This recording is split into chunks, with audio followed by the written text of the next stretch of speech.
Don't go, Jacob. I need to make love back this one time. Don't move, she whispered with a voice heavy from years of loneliness and longing. The huge widow's desperate plea reached the ears of a lonely rancher, a man hardened by the wild and solitude. But love, wild, unwavering, and fierce, has a way of breaking down walls no matter how tall, no matter how broken. What happened next was more than anyone expected. It was a moment where hearts collided, and the power of love pulled two lost souls together in a way that shook the very foundation of their world. What does the lonely rancher do at that moment? It shocked everyone and changed everything.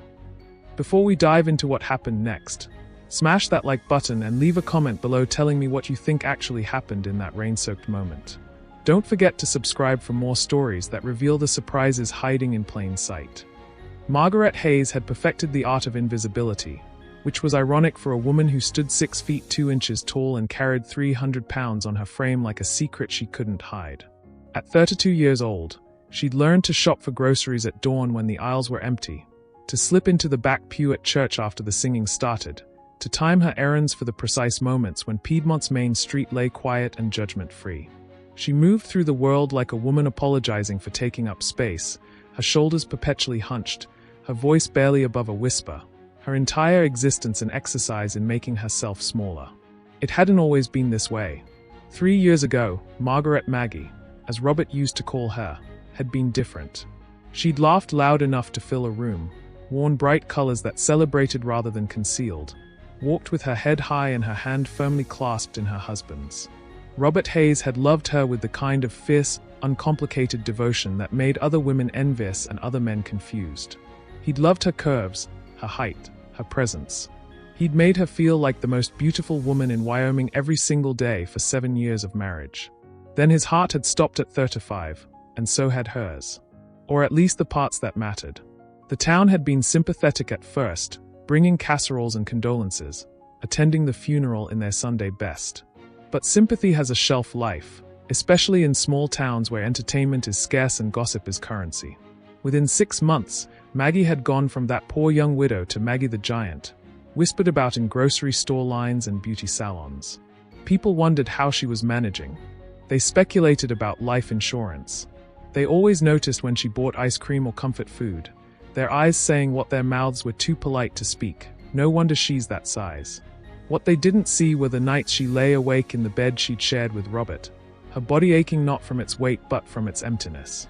They didn't see how she'd stand in front of the mirror, trying to find the woman Robert had loved beneath the grief and the pounds and the shame that had settled over her like a second skin. They didn't see her eating meals alone, not because she was indulgent, but because food was the only comfort that didn't require vulnerability, the only pleasure that didn't ask her to be seen. By the 3rd year, Maggie had retreated so far into herself that most days she felt like a ghost haunting her own life. She maintained Robert's house because selling it felt like betrayal. She kept his clothes in the closet because emptying it felt like erasure. She existed in a kind of limbo, not quite living, not quite dead, just surviving in the space between. Jacob Thornton understood survival. At 40 years old, he'd spent the better part of 2 decades perfecting it. His ranch, the Thornton Cross, sprawled across 1,500 acres of Wyoming wilderness 15 miles outside Piedmont, close enough to access civilization, far enough to avoid it. He'd built it into something substantial after inheriting the damaged property from his father, pouring every ounce of sweat, money, and passion into the land because he'd never found anyone to share it with. The scars helped with the solitude.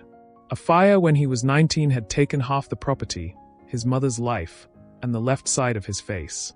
The burns ran from his temple down to his collarbone, twisting the skin into patterns that people either stared at too long or avoided looking at entirely. He'd learned early which was worse, the gawking or the purposeful blindness, and decided neither was worth the effort of human connection. Women had looked past him. Not cruelly, necessarily, but definitively. First dates that never became second ones. Conversations that died when he turned his head the wrong way and the scars caught the light. A woman in Cheyenne once who'd seemed interested until she'd touched his face and felt the texture of the damaged skin, her expression shifting from curiosity to something like pity. After that, Jacob had stopped trying. He'd focused on the ranch instead. Bought the neighboring property when Old Man Sullivan died. Upgraded the cattle stock. built new fencing and repaired the barn and slowly, methodically, created something beautiful from the ashes his father had left behind. The work filled his days. Exhaustion filled his nights. It was enough. It had to be enough. But loneliness has a way of settling into bones like winter cold, and no amount of hard work can quite warm it away. Jacob felt it most acutely on Sundays, watching couples at church, their hands intertwined, their lives shared. He felt it in the silence of his house, built for a family that would never come. He felt it in the ache of going to bed alone and waking up the same way, year after year, the monotony broken only by the changing seasons. He'd noticed Maggie Hayes 2 years ago, though he couldn't pinpoint the exact moment she'd gone from another face in the congregation to someone who occupied his thoughts during long drives between pastures. Maybe it was the way she tried to make herself small despite her height, folding into herself like origami. Maybe it was the sadness in her eyes that he recognized because he carried the same weight. Maybe it was simply that she never stared at his scars, not because she was being polite, but because she genuinely seemed not to notice them at all. He'd wanted to talk to her. I thought about it every Sunday for months. But what would he say? What could a scarred, lonely rancher possibly offer a grieving widow except more loneliness? So he'd settled for watching from a distance, noting the way she'd started coming to church later and leaving earlier, the way her wardrobe had shifted from color to gray to black, the way she seemed to be disappearing even as she remained physically present. They existed in the same town, orbiting the same spaces, never quite connecting. Two broken souls who'd learned to survive alone, never imagining they'd be each other's salvation. The late spring storm changed everything. It came fast the way Wyoming weather often does, 1 minute blue skies, the next minute darkness rolling in from the mountains like an invading army. Maggie had been finishing a late lunch at Rose's Diner on the edge of town, timing it for 2:30 when the lunch rush was over and the dinner crowd hadn't yet arrived.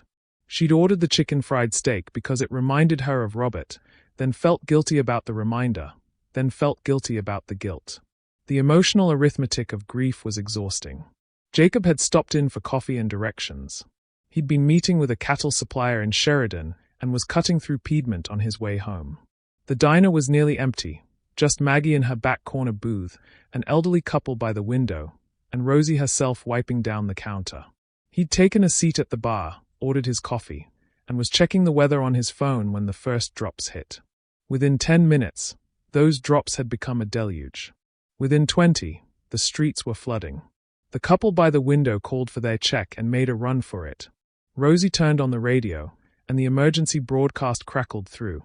Flash flood warning, roads closing, everyone should shelter in place. Well, hell, Rosie muttered, looking out at water already halfway up the parking lot curb. Looks like we're having an extended coffee break, folks. Maggie's heart sank. She hated being trapped, hated the way small spaces with other people made her hyper-aware of her body, her presence, the space she occupied. She pulled out her phone, hoping to distract herself, praying the storm would pass quickly. Jacob glanced back at her, this woman he'd been noticing for 2 years, now stuck in the same small diner with nowhere to hide. He saw her discomfort in the way she held herself, the way her eyes kept flicking to the door as if calculating escape routes. Before he could talk himself out of it, he picked up his coffee and walked over. Mind if I sit? Seems silly to be antisocial when we're weathering a storm together. His voice was gentle, asking permission rather than assuming welcome. Maggie looked up, startled. She recognized him as the rancher with the scars, the man who sat 3 pews ahead of her at church. Up close, his eyes were kind, a warm brown that reminded her of Robert's morning coffee. The scars were there, impossible to miss, but they didn't define his face the way she'd expected. They were just part of him, like her height was part of her. I don't mind, she heard herself say, surprising herself with the truth of it. He slid into the booth across from her, and something neither of them expected began to happen. They started talking. Not the polite small talk of strangers trapped together, but real conversation. He asked about her lunch, and she found herself telling him about Robert's love of chicken fried steak, about their Sunday tradition of breakfast for dinner. She asked about his ranch, and he opened up about rebuilding after the fire, about the satisfaction of creating something lasting from destruction. An hour passed. Then too. Rosie brought fresh coffee and pie to the house, winking at them like she knew something they didn't yet understand themselves. The rain hammered the windows, the radio played soft country music between weather updates, and in that small booth in an empty diner, two people who'd forgotten how to be seen began the slow, terrifying process of becoming visible. Maggie found herself laughing, actually laughing at Jacob's story about a stubborn bull who'd escaped 3 times in 1 week, each time leading a county-wide chase. The sound surprised her, rusty from disuse, but genuine. When was the last time she'd laughed like this? Jacob watched her laugh and felt something crack open in his chest. This beautiful, sad, magnificent woman was funny, smart and kind. She asked questions about his cattle operation that showed she was actually listening, not just being polite. She didn't look away when he turned his scarred side toward her. She didn't flinch. "Can I ask you something?" Maggie said during a lull in conversation, her courage surprising her.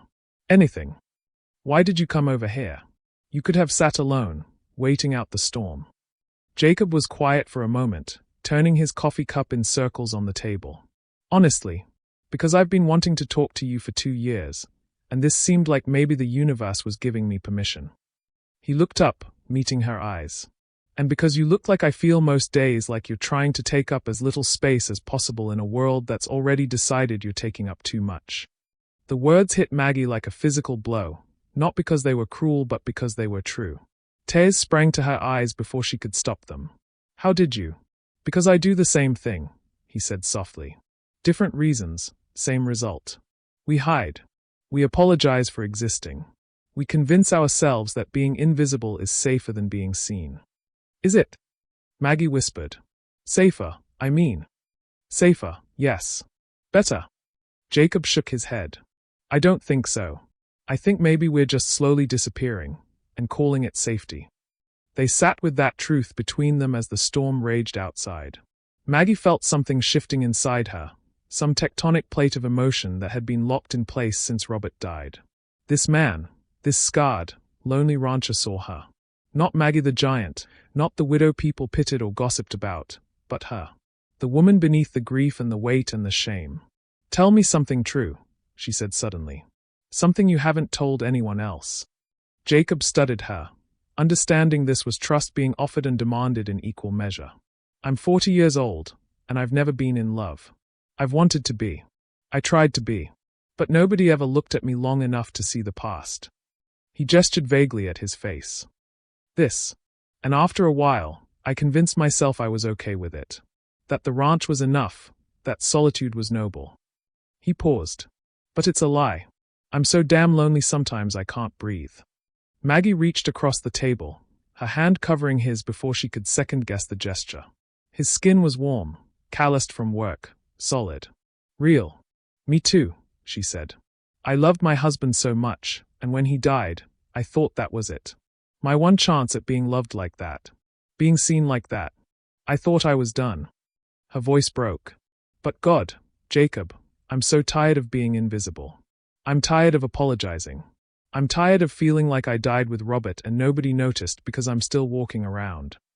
"I notice," Jacob said, his voice rough with emotion. "I've been noticing you for 2 years, Maggie. Every Sunday at church. Every time you come to town. I notice how you try to disappear, and it breaks my heart because you're not something that should disappear.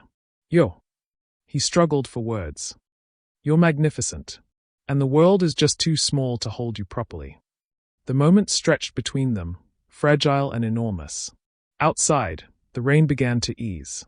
The radio announced the worst was over, roads would be passable soon.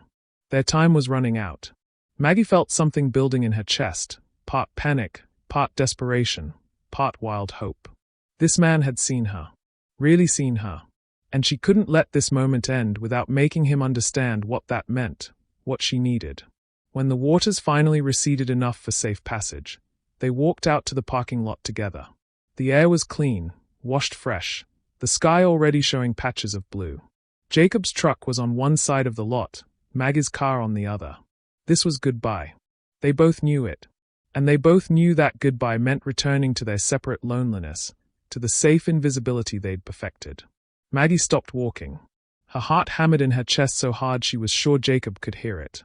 Every instinct told her to be small, to be grateful for the conversation and let him go. But something else, Something fiercer and more honest told her that if she let this moment pass, she'd regret it for the rest of her life. "Jacob," she said, her voice stronger than she felt. "Don't move." He stopped, turned to face her, confusion in his eyes. "I need to make love to someone who sees me," she said, the words tumbling out before courage could abandon her. "Really see me. Not the giant, not the widow, not the spectacle. Just me." She took a step closer, her eyes locked on his. "And I think you do. I think you see me." The silence that followed was deafening. Maggie watched his face, waiting for the laugh, the excuse, the gentle rejection that would confirm what she'd always suspected, that she was too much, too bold, too broken to be wanted. Her hands shook. Her breath came in short gasps. She'd just exposed every vulnerable part of herself to a man she barely knew, and there was no taking it back. Then Jacob Thornton did what shocked everyone, starting with Maggie herself. He started to cry. Tears streamed down Jacob Thornton's weathered face, cutting clean tracks through the day's dust and the remnants of rain. His hands trembled as they reached for Maggie's, and when he finally found his voice, it came out raw and broken, like something that had been locked away for so long it had forgotten how to be free. "I see you, Maggie," he whispered, his fingers intertwining with hers. "God help me, I've been seeing you for 2 years. Every Sunday at church when you slip in late and leave early. Every time you come into town and try to make yourself invisible. Every time you apologize for existing when you should be celebrated for it." His grip tightened, as if letting go might make her disappear. "I see how you dim your light so others won't be blinded by it. How you carry your grief like it's the only thing keeping you tethered to the earth. How you've convinced yourself that being small is the same as being safe." Maggie's breath caught in her throat. Nobody had spoken to her like this since Robert died. Nobody had looked at her with such intensity, such presence, such unvarnished truth. She felt exposed and terrified and more alive than she'd been in 3 years. "And it breaks my heart," Jacob continued, stepping closer until barely a foot separated them. "Because you're not a giant. You're not too much. You're not any of the things this town has decided you are." His scarred hand came up to her face, hovering just inches from her cheek, asking permission. When she nodded, barely perceptible, he cupped her face with a gentleness that made her want to weep. "You're magnificent, Maggie Hayes. You're a woman who loved so fiercely that losing it nearly destroyed you. You're a survivor who gets up every morning and faces a world that's forgotten how to see beauty when it doesn't come in expected packages. You're brave and strong and so damn beautiful it hurts to look at you." "Jacob," she started, but he shook his head. "No, let me finish. Let me say what I should have said 2 years ago, what I've been too scared and too broken to say." He took a shaky breath. "I'm 40 years old, and I've spent half my life hiding behind these scars, convincing myself that being alone was noble, that solitude was strength. But the truth is I've just been afraid. Afraid of rejection, afraid of pity, afraid of being seen and found wanting." His voice cracked. "And then you stand here in this parking lot and ask me to see you, really see you, and offer yourself with such courage and honesty that it makes every year I've spent hiding feel like cowardice." The parking lot around them had gone silent except for the drip of water from the diner's awning and the distant rumble of thunder moving east. Maggie was aware, distantly, that they were standing in full view of the diner windows, that Rosie was probably watching, that anyone driving by could see them. The old Maggie would have cared. The old Maggie would have pulled away, apologized, retreated back into invisibility. But something had shifted during those 3 hours in the diner. Something had cracked open when Jacob looked at her and saw not a widow or a giant but a woman complex and hurting and worthy of being desired. She didn't want to be the old Maggie anymore. She didn't want to hide. "Then don't let me be alone tonight," she said, her voice steady despite the way her heart was trying to beat out of her chest. "Don't let either of us be alone anymore." Jacob's answer was a kiss. He pulled her close to this woman who towered over most men but fit against him like she'd been designed for this exact embrace, and kissed her with 15 years of loneliness and 3 hours of conversation and the sudden, terrifying hope that maybe neither of them had to be invisible anymore. It wasn't gentle or tentative. It was desperate and claiming and full of all the hunger they'd both been denying for too long. Maggie kissed him back with equal desperation, her hands fisting in his shirt, her body pressing against his without apology or shame. She kissed him like she was drowning and he was air, like she'd been holding her breath for 3 years and finally remembered how to breathe. She kissed him and felt something she thought had died with Robert's desire. Not just physical want, though God knew that was there too, but the desire to be known, to be held, to matter to another human being. When they finally broke apart, both breathing hard, Jacob rested his forehead against hers. "Come home with me," he said. "Come to the ranch. Stay as long as you want. An hour, a night, a lifetime." Just his voice broke again. "Just don't go back to being invisible. Not now. Not after this." Maggie nodded, not trusting her voice. They walked to their vehicles hand in hand, and when they separated to drive, Maggie felt the loss of contact like a physical ache. She followed Jacob's truck out of Piedmont, down the county road that led into the wilderness, her mind racing. What was she doing? She barely knew this man. She'd been faithful to Robert's memory for 3 years, hadn't even looked at another man, and now she was driving to a stranger's ranch with the explicit intention of what? Making love. Having sex. Connecting. She didn't even know what to call it, only knew that if she turned around now, if she let fear win, she'd spend the rest of her life wondering what might have been. The Thornton Cross appeared as they crested a hill, a sprawling ranch house with a wraparound porch, a massive red barn, corrals and pastures stretching as far as she could see. It was beautiful in a raw, honest way, like the man who'd built it. Jacob pulled up to the house and waited while Maggie parked beside him. For a moment, they both sat in their vehicles, and Maggie wondered if he was having the same second thoughts, the same spiral of doubt. Then he got out and came to her door, opening it like a gentleman, offering his hand like a promise. "No pressure," he said quietly. "We can just talk. Have coffee. I can show you the ranch. Whatever you need, Maggie. I'm not expecting anything." But she was. She was expecting everything. Connection, intimacy, the terrifying vulnerability of being seen. She took his hand and let him lead her inside. The house was clean but lived in, masculine but not austere. Comfortable furniture, family photos on the mantel, a kitchen that showed signs of actual cooking rather than microwave dinners.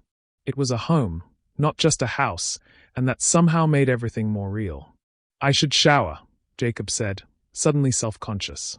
"I've been working cattle all morning, and I probably smell like—" "You smell like rain and coffee and honesty," Maggie interrupted.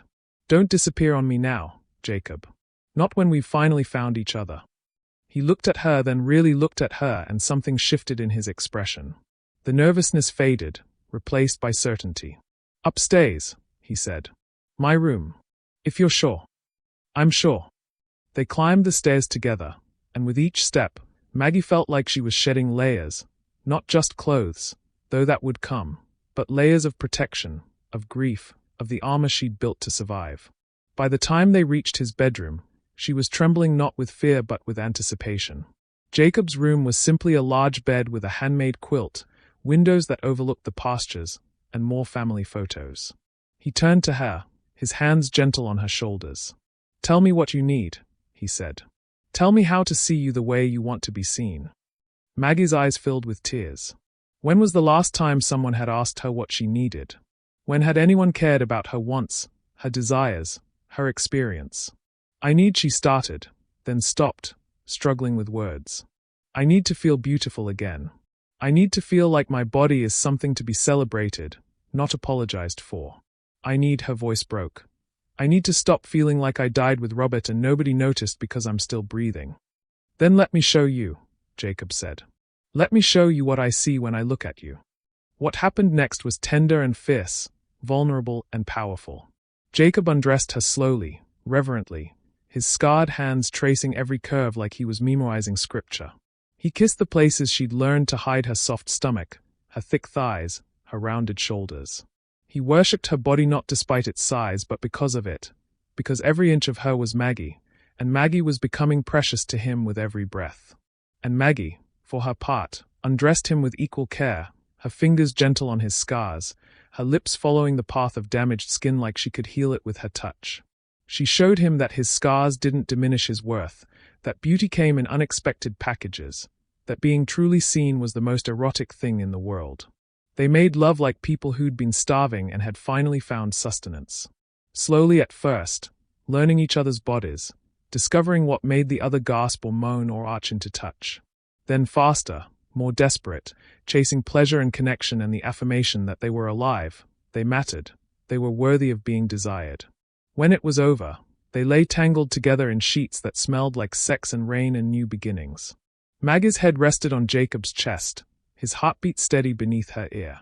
Neither spoke for a long time, both processing what had just happened, what it meant. "I should probably feel guilty," Maggie finally said. "Robert hasn't even been gone for 4 years." "What kind of wife?" "The kind who's still living," Jacob interrupted gently. "The kind who deserves to be happy again." "Robert loved you, Maggie. You've told me that. Don't you think he'd want you to live, really live, not just survive?" Maggie was quiet, considering. Would Robert want this for her?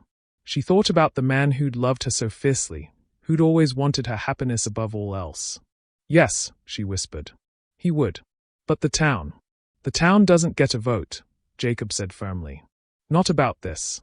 Not about us." He shifted so he could look at her. "Stay tonight. Stay tomorrow. Hell, Maggie, stay as long as you want. I know this is fast. I know we barely know each other. But I haven't felt this alive in 20 years, and I don't want to let it go. I don't want to let you go." Maggie looked up at him, this scarred rancher who'd seen her when everyone else looked away. "What if I'm too much? What if?" "You're not too much for me," Jacob said. "You're exactly right. The world might be too small for you, Maggie Hayes, but I promise you, I'm not." She stayed that night. And the next. And the one after that. 3 days during which they barely left the ranch, during which they talked and made love and learned each other's histories, their wounds, their hopes.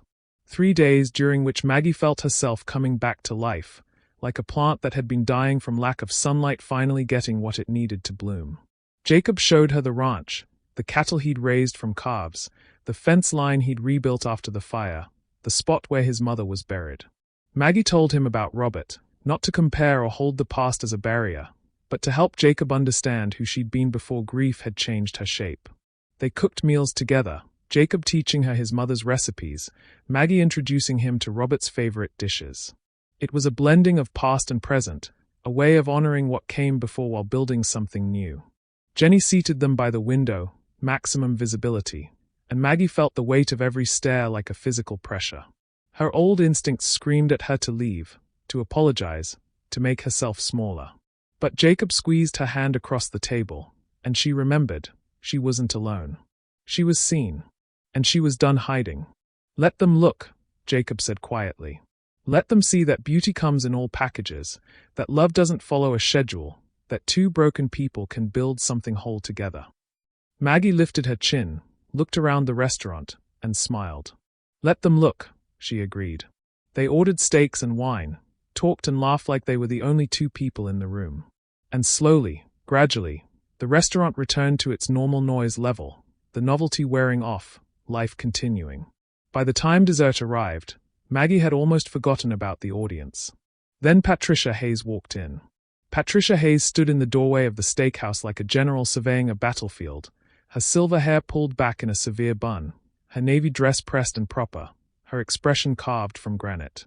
She was a small woman, barely 5'4", but she carried herself with the kind of rigid authority that made people step aside instinctively. Her eyes scanned the restaurant and landed on Maggie and Jacob's table with the precision of a heat-seeking missile. Maggie felt her stomach drop. The wine she'd been enjoying turned sour in her mouth. Every instinct screamed at her to shrink, to apologize, to become the meek, ashamed widow Patricia expected. But Jacob's hand found hers under the table, his grip steady and grounding, and she remembered. She was done making herself small.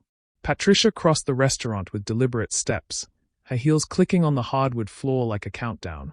Conversations died in her wake. Everyone knew who she was, the formidable matriarch of the Hayes family, a woman who'd buried her only son and never quite recovered from the loss. Everyone also knew, thanks to the town's efficient gossip network, that she'd left 3 messages for Maggie in the past 24 hours, each one increasingly demanding. She stopped at their table, her eyes moving from Maggie to Jacob and back again, her lips pressed into a thin line of disapproval. "Margaret," she said, her voice clipped and cold. "I've been trying to reach you." "I know," Maggie said, surprised by how steady her voice sounded. I've been busy. So I've heard. Patricia's gaze cut to Jacob like a knife. And you are? Jacob stood, his manners too ingrained to ignore even in the face of hostility. He extended his hand. Jacob Thornton.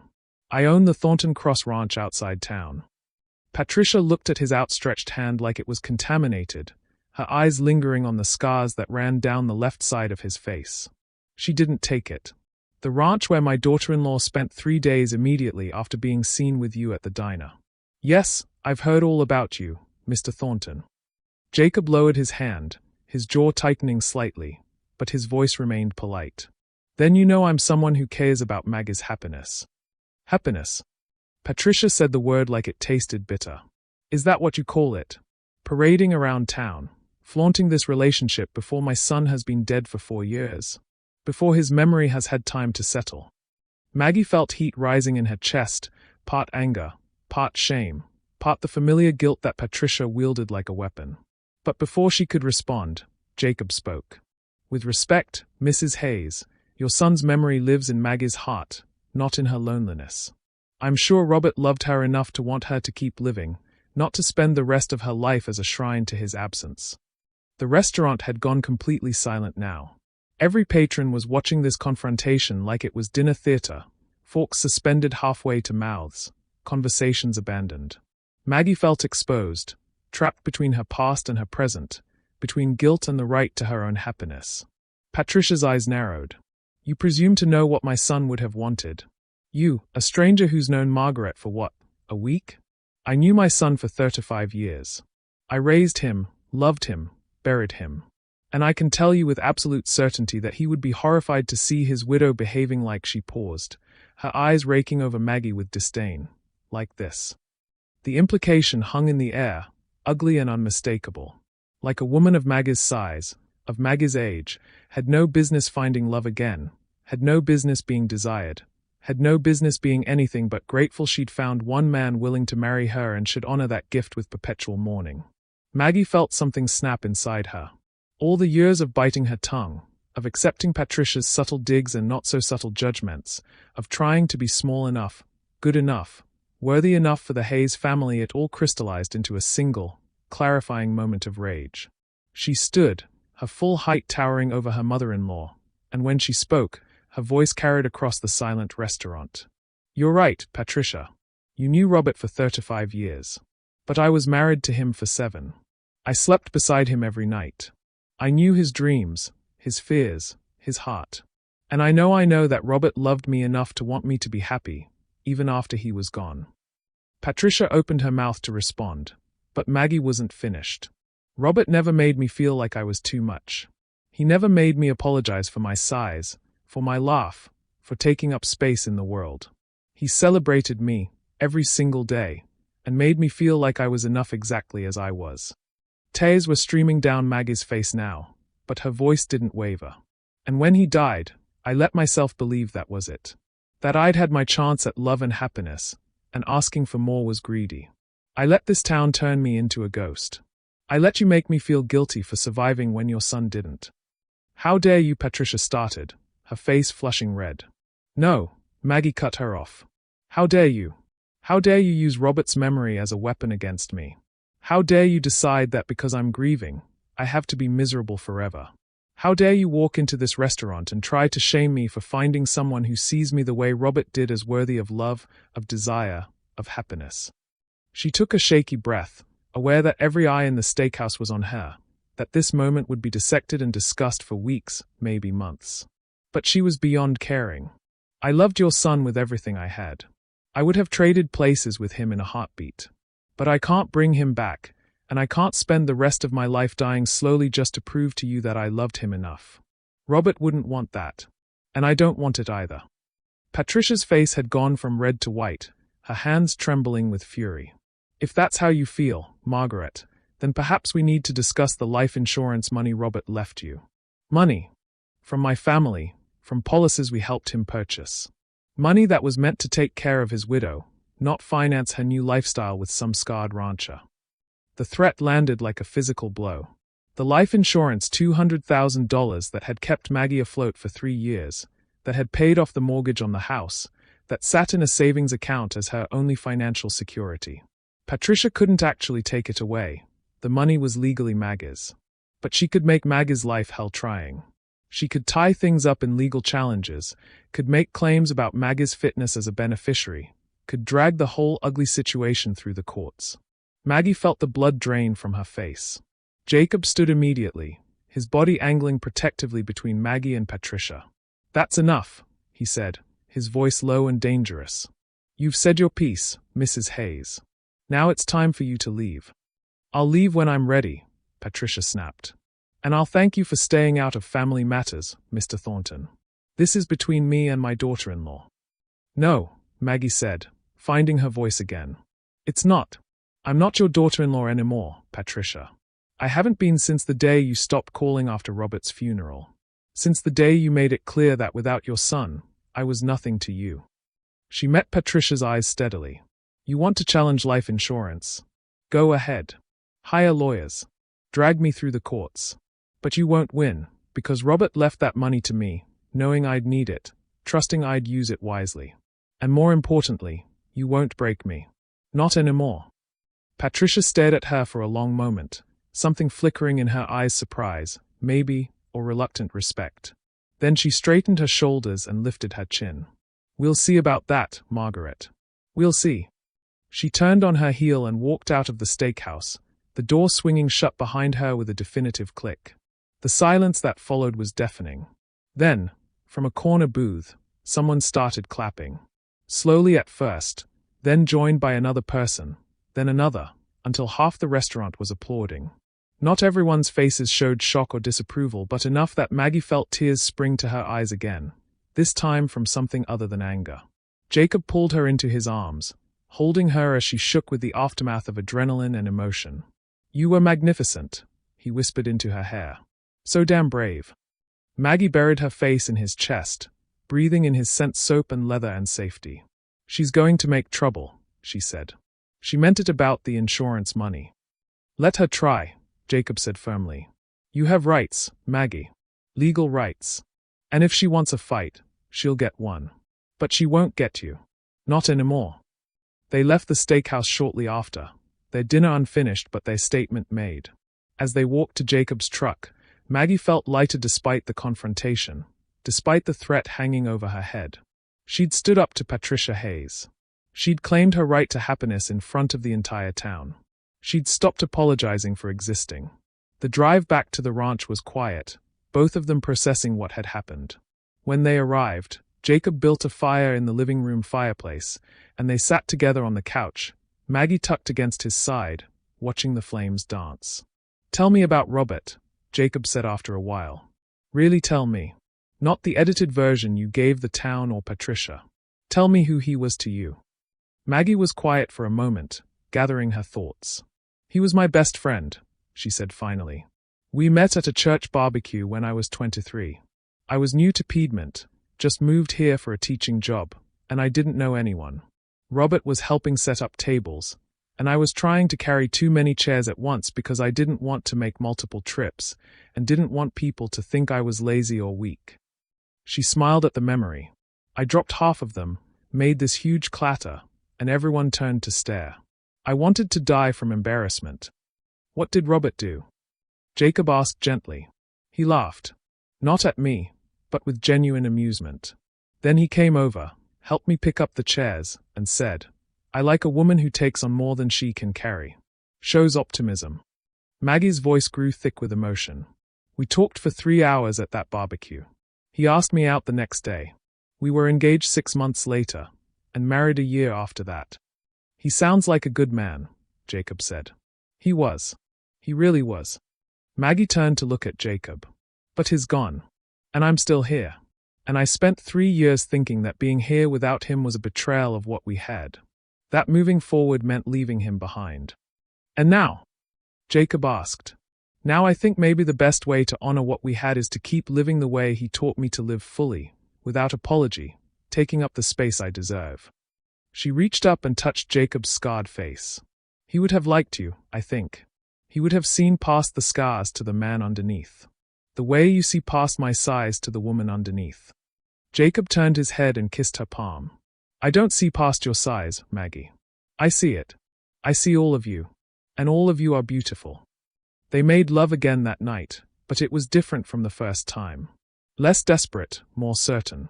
A confirmation rather than a discovery. Afterward, lying in Jacob's bed watching moonlight paint patterns on the ceiling, Maggie felt something settle in her chest, a sense of rightness, of coming home to herself. Stay, Jacob said into the darkness. Not just tonight. Really stay.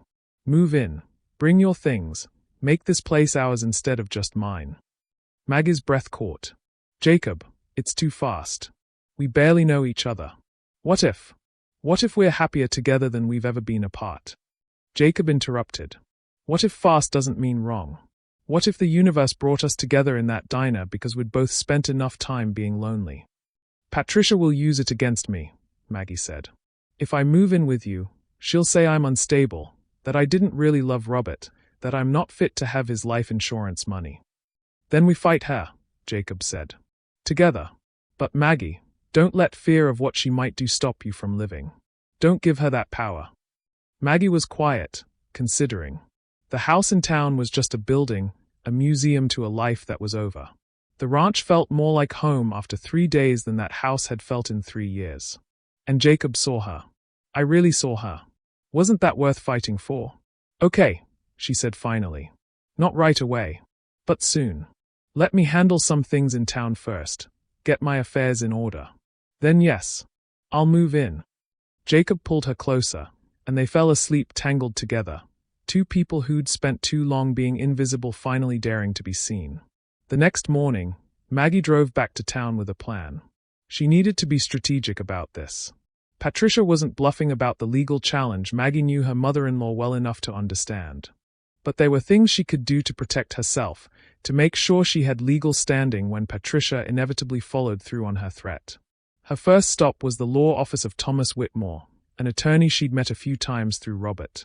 He was older, semi-retired, but still took on occasional cases.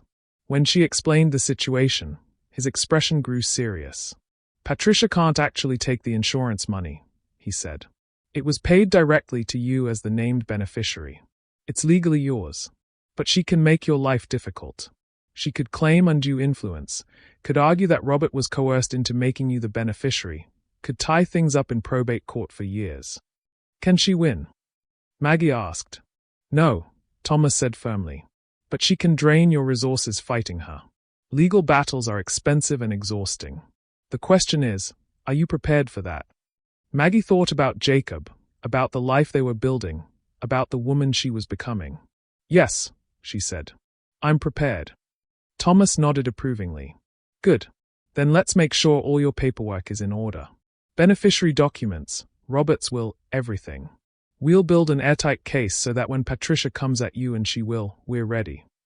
They spent 2 hours going through documents, making copies, organizing everything into a file that would serve as Maggie's defense. When she left Thomas's office, she felt more prepared but also more aware of the battle that was coming. Her next stop was the school where she used to teach. She'd taken a leave of absence after Robert died, planning to return once she'd had time to grieve. But grief had stretched from months to years, and she'd never gone back. The position had been filled, and Maggie had lived off the insurance money and Robert's savings, drifting without purpose or direction. It was time to change that. The principal, Dr. Sarah Chen, looked surprised when Maggie walked into her office. Maggie Hayes, she said warmly. It's been too long. How are you? Better, Maggie said honestly. Much better, actually. And I'd like to talk about coming back to work. They talked for an hour about possibilities. The school didn't have a full-time opening until the next academic year, but they could use substitute teachers, and there was a part-time position teaching adult education classes in the evenings. It wasn't much, but it was a start. It was purpose, structure, a reason to leave the ranch and engage with the world. I'll take it, Maggie said. The part-time position and subbing. Whatever you need. Dr. Chen smiled. It's good to have you back, Maggie. You were always one of our best teachers. The students missed you. As Maggie left the school, she felt something she hadn't felt in years, excitement about the future. Not just about Jacob and their relationship, but about her own life, her own purpose, her own identity beyond widow or girlfriend. She was halfway to her car when she heard her name called. Turning, she saw a young woman approaching Claire Martinez, one of her former students. Claire had graduated 2 years ago and was now working at the local library. "Ms. Hayes," Claire said, slightly out of breath from jogging across the parking lot. "I heard you were here." "I just wanted to say," she paused, seeming nervous. "I heard what happened at the steakhouse with Mrs. Hayes, and I wanted you to know that I think you were really brave." Maggie felt tears prick her eyes. "Thank you, Claire. That means a lot. My mom struggled with her weight my whole life," Claire continued. "People said terrible things to her, about her. She started making herself smaller, apologizing for existing, just like you were doing. And then one day she just stopped. She decided she was done letting other people define her worth." Claire's eyes were bright with emotion. "When I heard about what you said to Mrs. Hayes, about taking up the space you deserve, I called my mom and told her." She cried, happy tears, because she said it was exactly what she needed to hear. Maggie pulled Claire into a hug, this young woman who'd just given her an unexpected gift, confirmation that her pain, her struggle, her journey towards self-acceptance wasn't just about her. It mattered to others. It gave permission to others. It showed others that they deserved to be seen too. "Tell your mom thank you," Maggie said. "And tell her she's not alone. None of us are." When Maggie finally made it back to the ranch that evening, she was exhausted but energized. Jacob was waiting on the porch, 2 glasses of iced tea in hand, and the sight of him solid and steady in hers made her heart swell. "How did it go?" he asked as she climbed the porch steps. "I hired a lawyer, got a part-time teaching job, and inspired at least one person I didn't know I was reaching," Maggie said, accepting the tea and settling into the porch swing beside him. "So I'd say pretty well." Jacob put his arm around her shoulders, and they sat in comfortable silence, watching the sun set over the pastures. This, Maggie thought, was what happiness felt like, not the absence of problems, but the presence of someone to face them with. Not perfection, but partnership. "Patricia called the ranch today," Jacob said after a while. "Left a message saying she'd be in touch with her lawyers. That we should expect to hear from them soon." Maggie nodded, unsurprised. "Thomas said she would." "He's ready." "Are you?" Jacob asked gently. Maggie thought about the question and really thought about it. Was she ready for a legal battle with her mother-in-law? For the town's continued gossip and judgment? For the challenge of building a new life while defending her right to the old one's security? "Yes," she said finally. "I'm ready. Because I'm done being scared, Jacob. I'm done shrinking. Patricia can come at me with lawyers and threats and judgment, but she can't make me invisible again. I won't let her." Jacob kissed her temple. "That's my girl," he murmured. They sat on the porch until the stars came out, talking about everything and nothing, planning their future, acknowledging their challenges. And when they finally went inside, hand in hand, Maggie felt something she hadn't felt since Robert died: hope. Not just for tomorrow, but for all the tomorrows after that. The storm was coming. Patricia Hayes wasn't the type to make empty threats. But Maggie wasn't the same woman who'd let the town nickname her Maggie the Giant and accept it as truth. She was becoming someone new, or maybe she was finally becoming who she'd always been before grief had taught her to hide. Either way, she was done apologizing for existing. And that, she was learning, made all the difference. The letter from Patricia's attorneys arrived on a Tuesday morning, delivered by certified mail to Maggie's house in town. She'd been packing boxes, slowly dismantling the shrine she'd made of Robert's memory, carefully sorting what to keep, what to donate, what to carry forward into her new life. The knock on the door startled her, and when she signed for the thick manila envelope, her hands trembled slightly. She called Jacob immediately.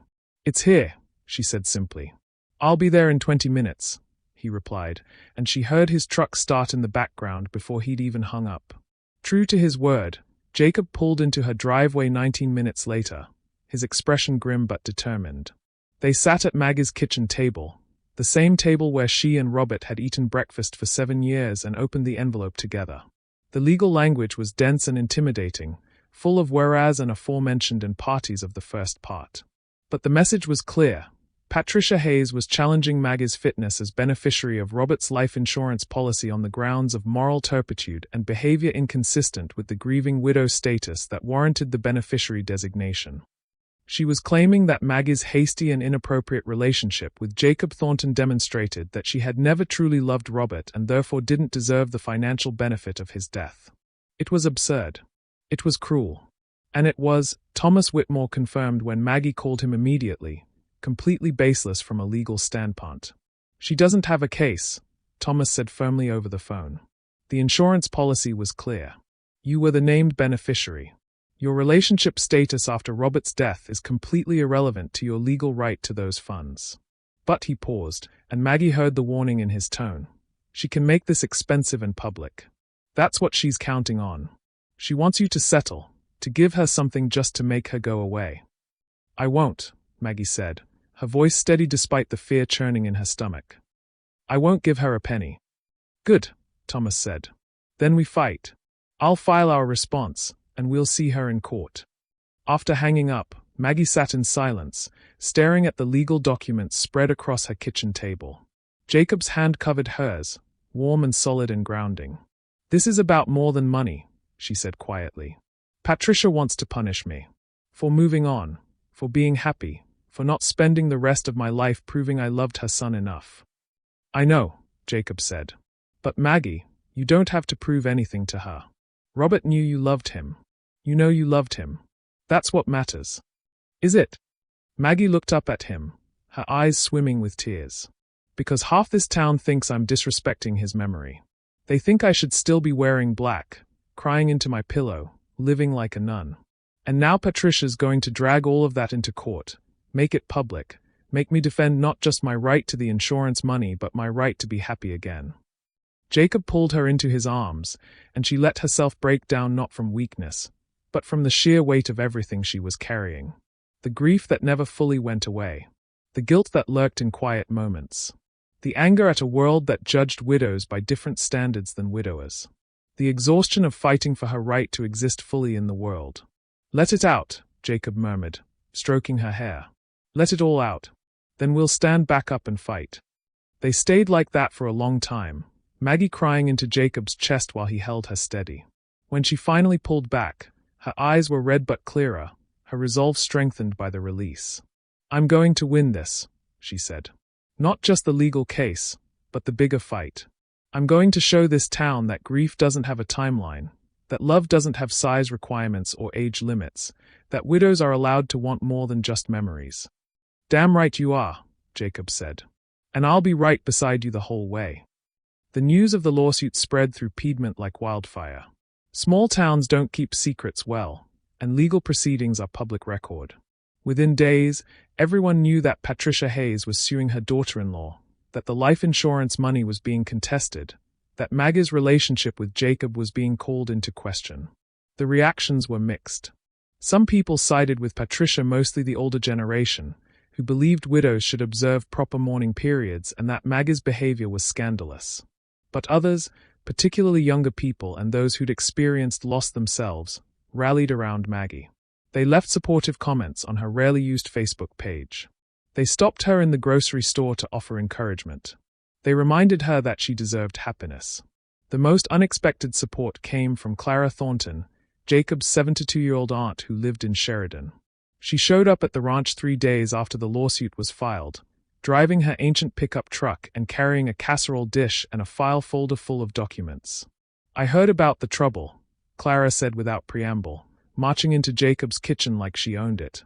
And I'm here to help.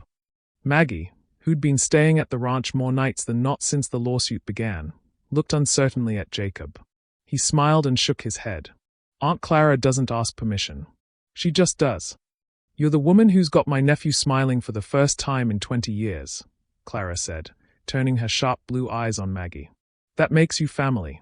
And we protect our own. Over coffee and casserole, Clara laid out her plan. She'd been a paralegal for 40 years before retiring and had connections throughout Wyoming's legal community. She knew judges, clerks, other paralegals, people who could help expedite the process, who could make sure Maggie's case got fair treatment, who could dig up information on Patricia's attorneys. That woman thinks she can bully you because you're young and alone, Clara said, her voice fierce. But you're not alone. You've got Jacob, you've got Thomas Whitmore, and now you've got me. We're going to bury her in paperwork and precedent until she wishes she'd never filed this ridiculous suit.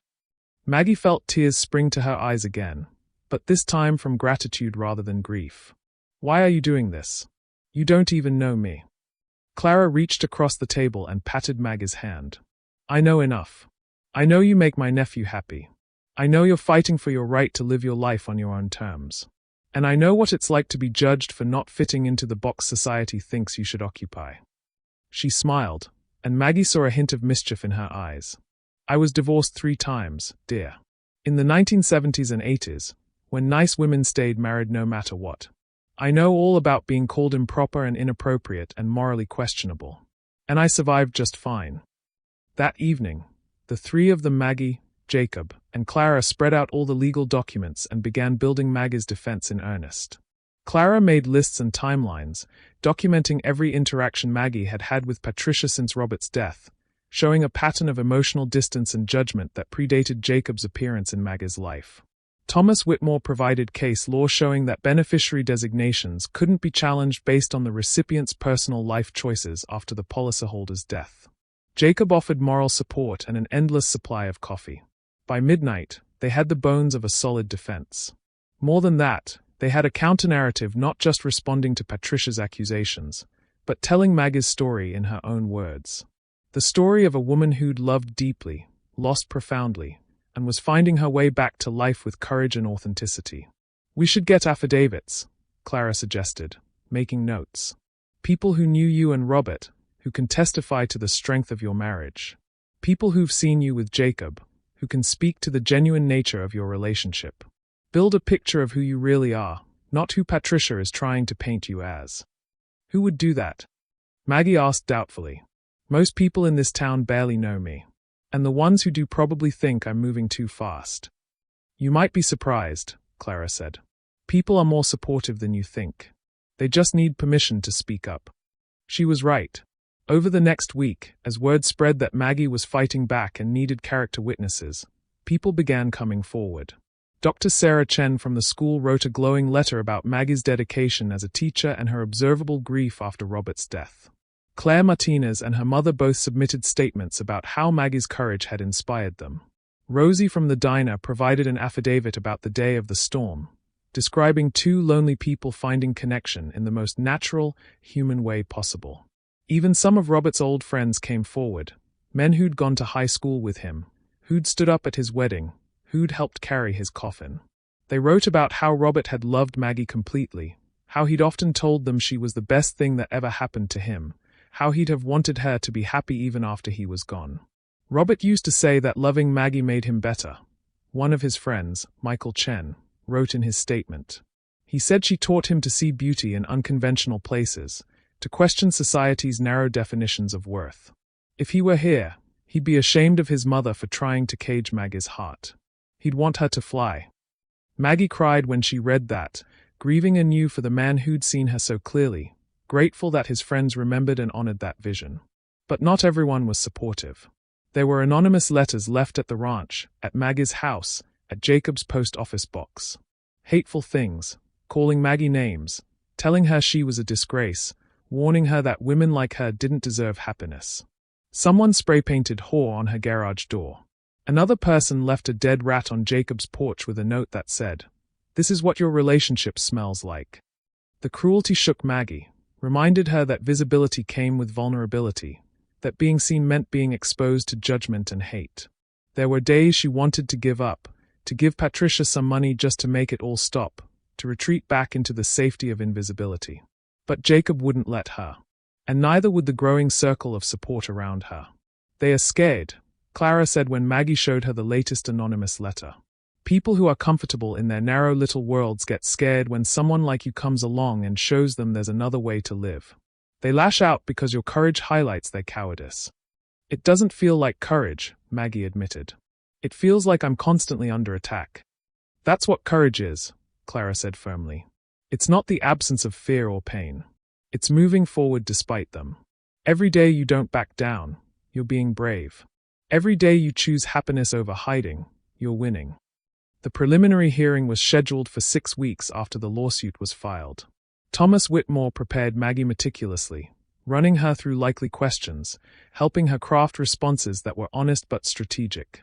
Clara sat in on every meeting, offering insights and occasionally tempering Thomas's more conservative instincts with her own bold approach. Don't just defend yourself, Clara advised. Tell your truth. Make them see you as a human being, not just a legal puzzle to solve. 3 days before the hearing, Maggie's teaching job started. She'd been nervous about facing the adult education students, worried they'd judge her or treat her like a scandal.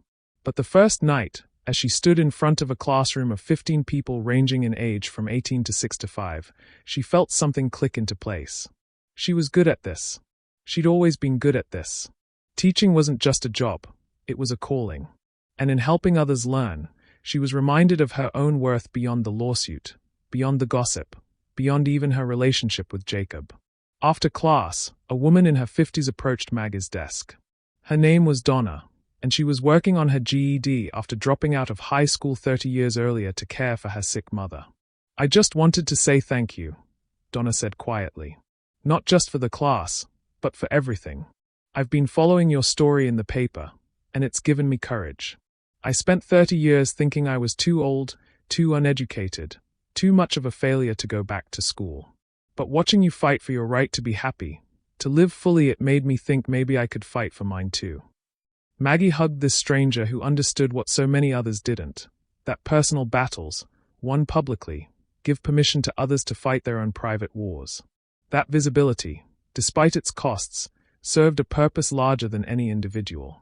You're not too old, Maggie said firmly. And you're not a failure. You're here. You're trying. That's what matters. The night before the hearing, Maggie couldn't sleep. She lay in Jacob's bed, staring at the ceiling, mentally rehearsing Thomas's instructions. Stick to the facts. Don't get emotional. Answer only what's asked. Don't volunteer information. Be respectful, even when Patricia's lawyers aren't. You're thinking too loud, Jacob murmured beside her, pulling her closer. I can hear your brain working from here. I'm scared, Maggie admitted. What if I mess up?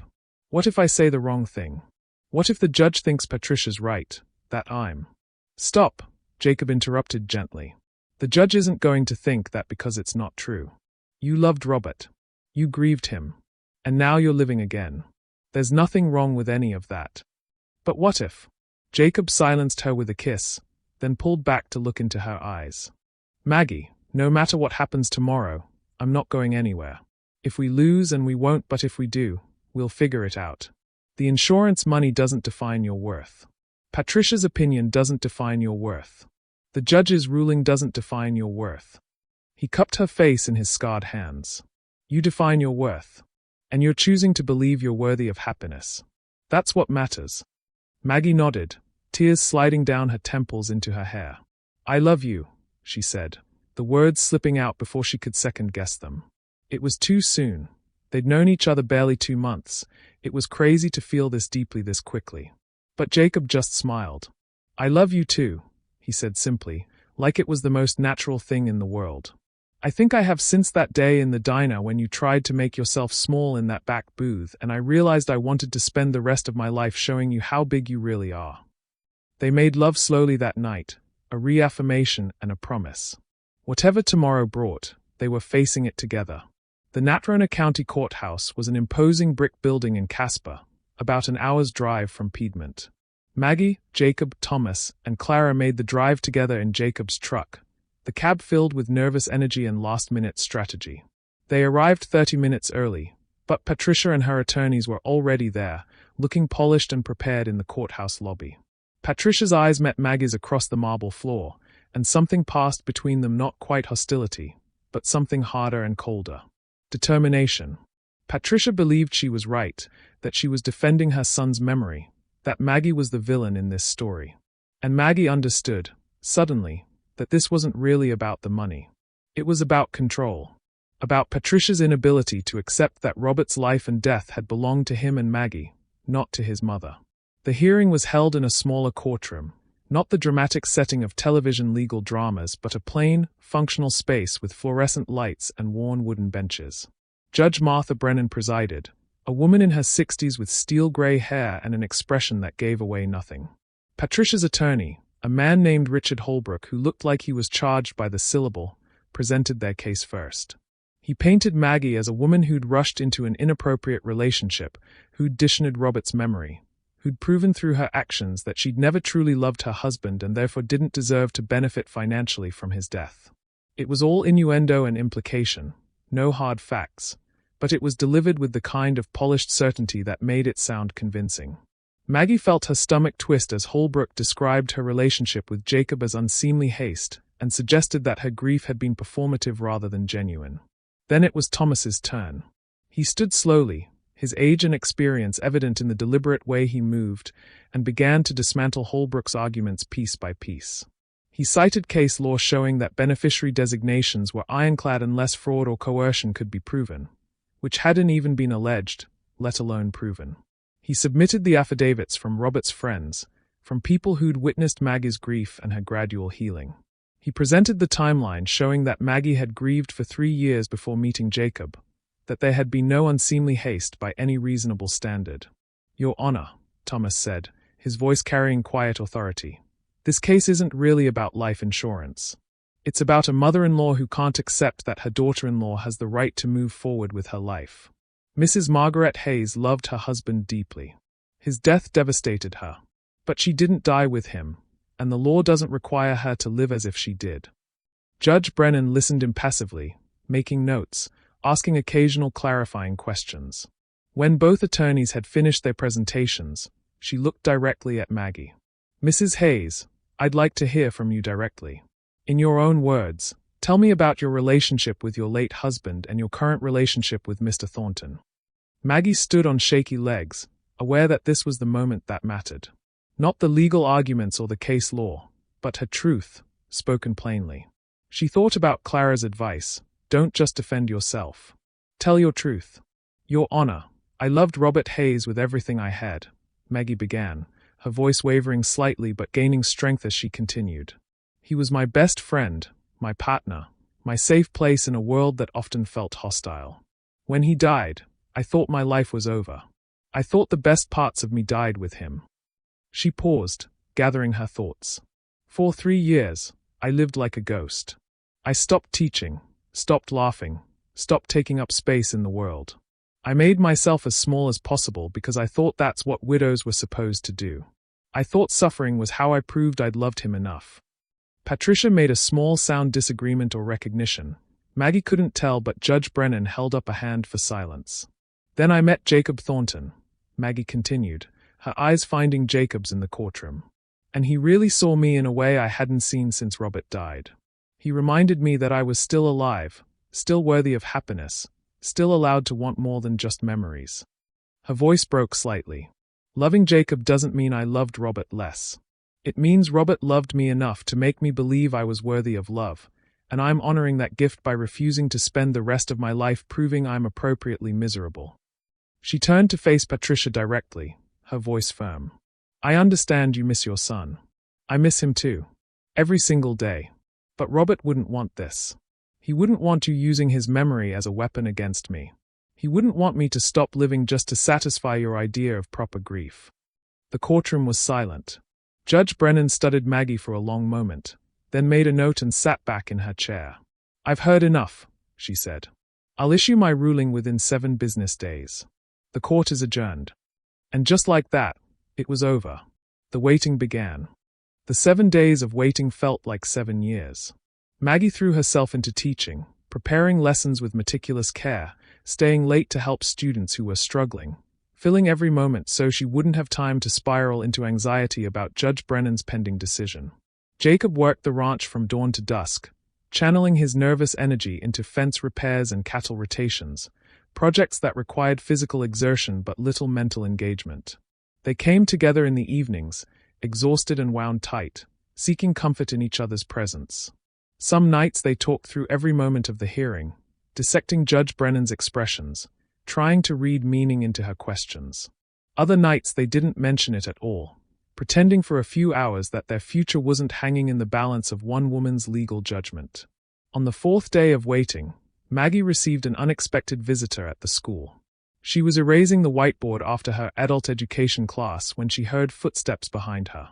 Turning, she found herself face to face with Patricia Hayes. Maggie's first instinct was to run, to call security, to protect herself from whatever new attack Patricia had planned. But something in her mother-in-law's expression stopped her, not hostility, but something softer. Uncertainty, maybe. Or exhaustion.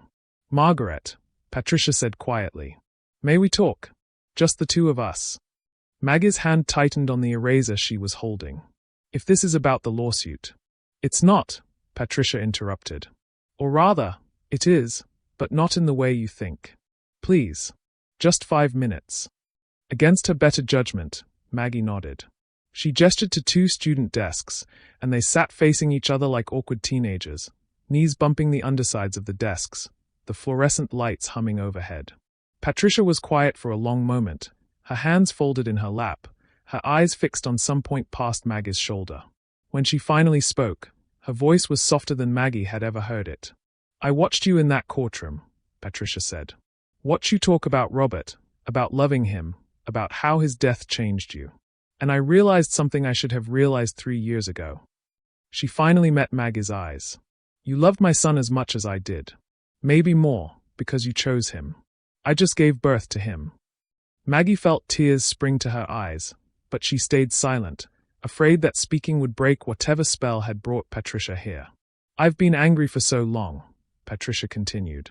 "Angry at the universe for taking my boy. Angry at the doctors who couldn't save him. Angry at God for not answering my prayers.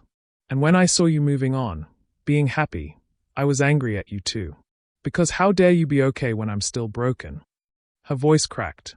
"How dare you prove that life continues when mine stopped the day Robert died?" "Patricia," Maggie started, but the older woman held up her hand. "Let me finish. I need to say this." Patricia took a shaky breath. "The lawsuit was wrong. I knew it even as I filed it, but I couldn't stop myself. I wanted to hurt you because I was hurting. I wanted to punish you for surviving when Robert didn't. And I told myself it was about honoring his memory, about protecting what he would have wanted. But the truth is," she paused, tears streaming down her face now. "The truth is I was just a grieving mother who couldn't accept that the world kept turning without her son in it." Maggie reached across the small space between their desks and took Patricia's hand. The older woman gripped it like a lifeline, her shoulders shaking with sobs she'd apparently been holding in for 3 years. "I'm so sorry," Patricia whispered. "For the lawsuit, for the things I said at the steakhouse, for all of it. You didn't deserve any of that. You were a wonderful wife to Robert. And from what I saw in that courtroom, Jacob Thornton is a good man who makes you happy. Robert would have wanted that for you." They sat there for a long time, 2 women bound by love for the same man, finally allowing themselves to grieve together instead of in opposition. When Patricia finally pulled herself together, her makeup was ruined and her eyes were red, but something fundamental had shifted between them. "I'm dropping the lawsuit," Patricia said. "I've already called Richard Holbrook. He's filing the paperwork tomorrow morning." Maggie felt relief flood through her so powerfully she thought she might faint. "Thank you," she managed. "Don't thank me for doing what I should have done 3 years ago, supporting you instead of judging you." Patricia stood, smoothing her skirt, trying to regain some composure. "I know I can't undo the damage I've caused. I know our relationship will probably never be," she paused, searching for the word, "easy. But I'd like to try. If you're willing." "I'm willing," Maggie said immediately. "Patricia, I never wanted to be your enemy. I just wanted the right to grieve Robert in my own way and find happiness again when I was ready." Patricia nodded. "You have that right. You've always had that right. I'm sorry it took a lawsuit and a courtroom to make me see it." After Patricia left, Maggie sat alone in the empty classroom for a long time, processing what had just happened. Then she called Jacob, her voice shaking with relief and residual adrenaline. "She's dropping the lawsuit," Maggie said as soon as he answered. Patricia came to the school. She apologized. "She's dropping everything." Jacob let out a whoop of joy so loud Maggie had to pull the phone away from her ear. "I'm coming to get you," he said. "Right now. We're celebrating. I still have papers to grade." "Bring them," Jacob interrupted. We'll grade them together at the ranch, and then we're opening that bottle of whiskey Aunt Clara gave me and toasting to new beginnings. Maggie laughed, feeling lighter than she had in weeks. Okay, come get me. They spent that evening on the ranch's porch, grading papers and sipping whiskey, watching the sun set in streaks of orange and purple across the Wyoming sky. Clara had driven down from Sheridan when she heard the news, bringing more casserole and genuine joy at the outcome. I knew Patricia didn't have the stomach to see it through to the end, Clara said, raising her whiskey glass. That woman's not heartless, just hurting. Sometimes people lash out when they're in pain, but most of them come around eventually. Not everyone did, Maggie said quietly, thinking of the anonymous letters, the spray paint, the dead rat. Some people in this town still think I'm. Forget them, Clara interrupted firmly. They will always be small-minded people who can't see past their own prejudices. But Maggie, look around you. Look at what you've built in just 2 months. You've got a job you love, a man who adores you, students who respect you, a growing circle of people who support you. You've got a mother-in-law who finally sees you clearly. And most importantly, you've got yourself back. Maggie felt tears prick her eyes, happy tears this time, tears of gratitude and relief and the overwhelming sense that she'd turned a corner.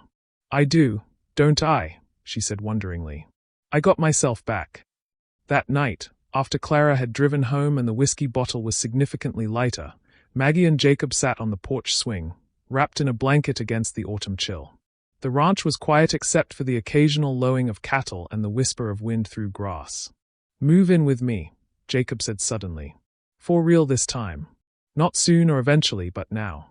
Bring everything. Make this place ours. Stop dividing your life between 2 houses. Maggie was quiet, considering the practical concerns that had held her back before what people would think. Whether it was too fast, how to manage the logistics felt less important now.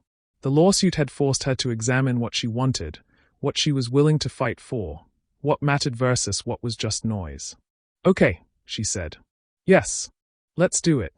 Jacob pulled her closer, kissing her temple. Yeah. Maggie smiled into the darkness. I'm tired of halfway measures. I'm tired of keeping one foot in my old life just in case this new one doesn't work out.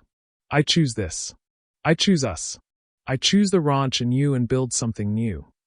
They spent the next weekend moving Maggie's belongings from the house in town to the ranch. It was emotional work packing up the life she'd shared with Robert, deciding what to keep and what to let go, literally and figuratively closing that chapter. But Jacob was patient, helping her sort through memories without rushing her, understanding that moving forward didn't mean erasing the past. Maggie kept Robert's photos, his favorite coffee mug, a few pieces of his clothing that still smelled like him. She donated most of his belongings to charity, imagining them finding new life with people who needed them. She packed up her teaching books and her kitchen things, her clothes and her jewelry, all the pieces that made up her current life. And she loaded it all into Jacob's truck, carrying herself and her history to the ranch that would become their home. The house in town, she decided to rent rather than sell. Thomas Whitmore helped her find a young couple expecting their first child who needed a place with good bones and affordable rent. Maggie liked the idea of her home with Robert hosting new life, new love, new beginnings. It felt right, like passing on a blessing rather than abandoning a memory. On Maggie's first official night as a full-time resident of the Thornton Cross Ranch, Jacob cooked her dinner steaks from his own cattle, potatoes from the garden, a salad with vegetables from the local farmer's market. They ate on the porch as the sun set, and afterward, Jacob pulled out a small velvet box. Maggie's breath caught. Jacob, it's not what you think, he said quickly, opening the box to reveal not a ring but a key. Well, it's partly what you think. This is the key to the ranch, to the house, to everything. It's yours now, officially. But he paused, closing the box and taking her hand. I also want you to know that when you're ready, and I mean really ready, no pressure, no timeline, I'm going to ask you to marry me. And I'm going to spend the rest of my life proving that you made the right choice saying yes. Maggie took the key, turning it over in her palm, feeling the weight of the commitment it represented. I'm not ready yet, she said honestly. I need time to just be Maggie, not Robert's widow or Jacob's girlfriend, but just Maggie. To figure out who that is, what she wants, how she moves through the world. I know, Jacob said. That's why I'm not asking yet. I'm just letting you know that I'm here, I'm patient, and I'm not going anywhere." They kissed in the fading light, two people who'd found each other when they'd both stopped looking, who'd built something real from shared loneliness and mutual recognition. It wasn't a fairy tale romance, it was better than that. It was real and messy and complicated and deeply, profoundly true. The next few months settled into a rhythm that felt sustainable, even comfortable. Maggie taught her adult education classes 3 evenings a week and substituted at the high school during the days.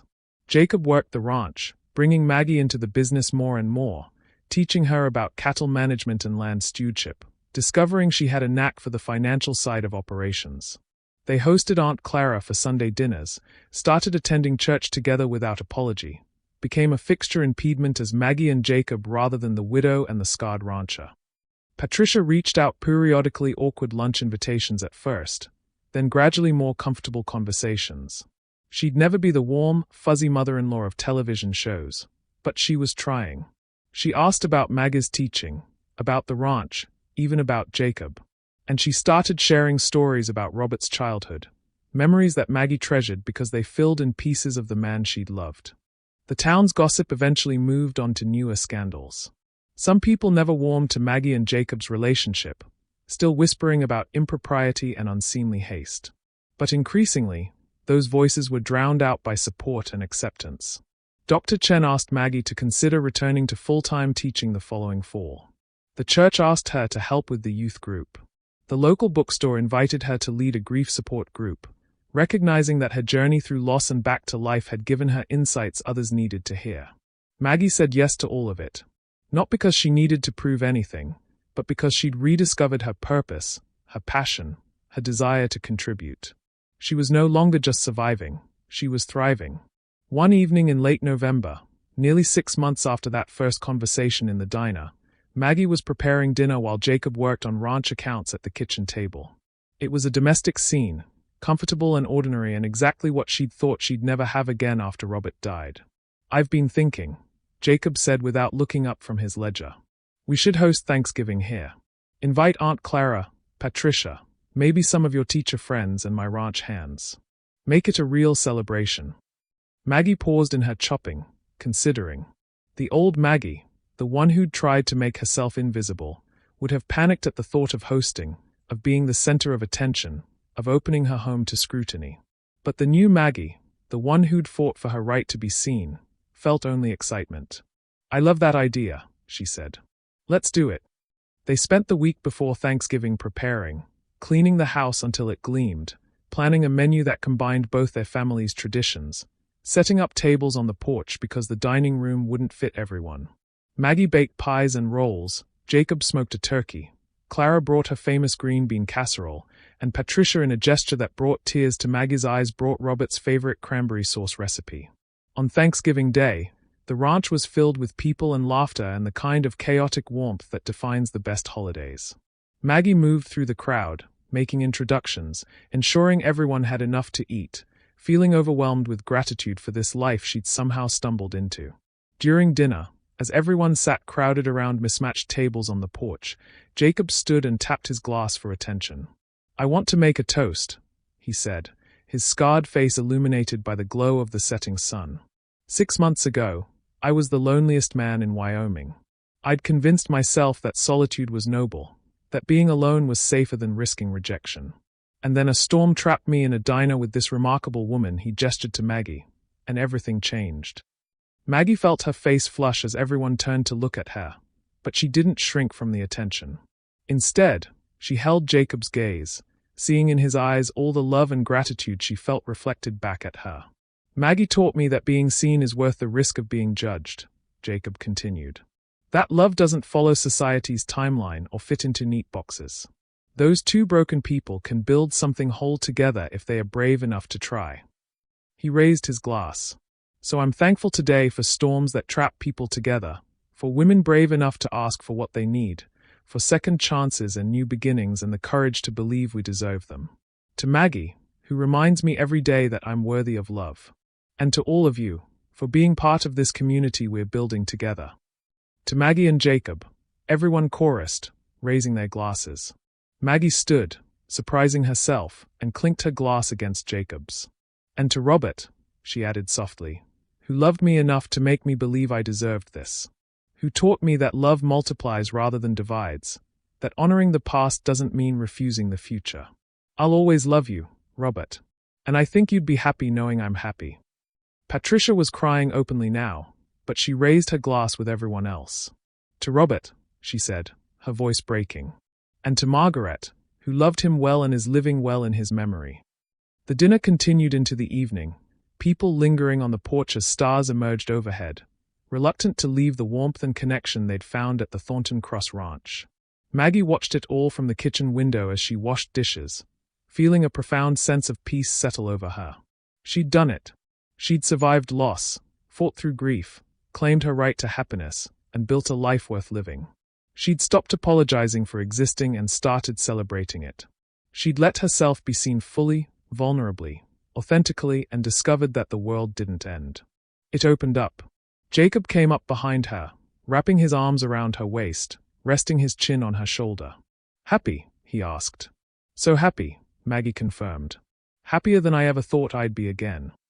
"Good," Jacob said, turning her to face him. "Because I meant what I said earlier about being thankful for you. Every single day, Maggie Hayes. I wake up grateful that you were brave enough to stand in that parking lot and ask for what you needed. Brave enough to refuse to be invisible anymore." Maggie kissed him, tasting wine and gratitude and the promise of all the tomorrows they'd build together. Outside, their guests laughed and talked, creating the kind of joyful noise that turns a house into a home. And Maggie realized that this messy, beautiful, imperfect life she'd fought so hard to claim was everything she'd been afraid to hope for. She was seen. She was loved. She was home. And the best part? This was just the beginning. Winter settled over Wyoming with the kind of bitter cold that made even lifelong residents question their sanity for living there. The ranch took on a stark beauty of snow-covered pastures stretching endlessly under gray skies, bare trees etched against the horizon like ink drawings, the distant mountains wearing fresh white caps. It was harsh and unforgiving and utterly magnificent. Maggie discovered she loved winter on the ranch. She loved the way the cold demanded presence, the way you couldn't drift through your days but had to engage fully with the work of staying warm, keeping the livestock fed, and maintaining the property. She learned to drive the truck through snow, to break ice on water troughs, to bundle herself in layers that made her look twice her size and not care because function mattered more than appearance. She also loved the enforced intimacy of winter, the way darkness came early and kept them inside together, reading by the fire, cooking elaborate meals because there was time and nowhere else to be, talking for hours about everything and nothing. They learned each other's rhythms, negotiated the small compromises that turned two individuals into a partnership, built the foundation of a life that could weather any storm. By January, Maggie had been at the ranch for 4 months, and it felt more like home than anywhere she'd lived before, even more than the house she'd shared with Robert, which had always felt slightly like Patricia's domain, her taste and opinions hovering in the background of every decorating decision. The ranch was different. It was hers and Jacob's together, a space they were creating from scratch. The adult education program was thriving. Maggie had 15 regular students now, ranging from teenagers working on their jeds to retirees learning new skills. She'd started a special unit on financial literacy, teaching budgeting and basic accounting skills she'd learned managing the ranch finances with Jacob. Several of her students had told her it was the most useful education they'd ever received. Donna, the 50-year-old student working on her GED, passed her exam in mid-January. She came to class the following week waving her certificate, tears streaming down her face, and hugged Maggie so tightly she could barely breathe. "I did it," Donna kept saying. "I actually did it. 30 years ago I thought I was too stupid, too old, too far behind. But you made me believe I could." "You did the work," Maggie said firmly. "I just showed up.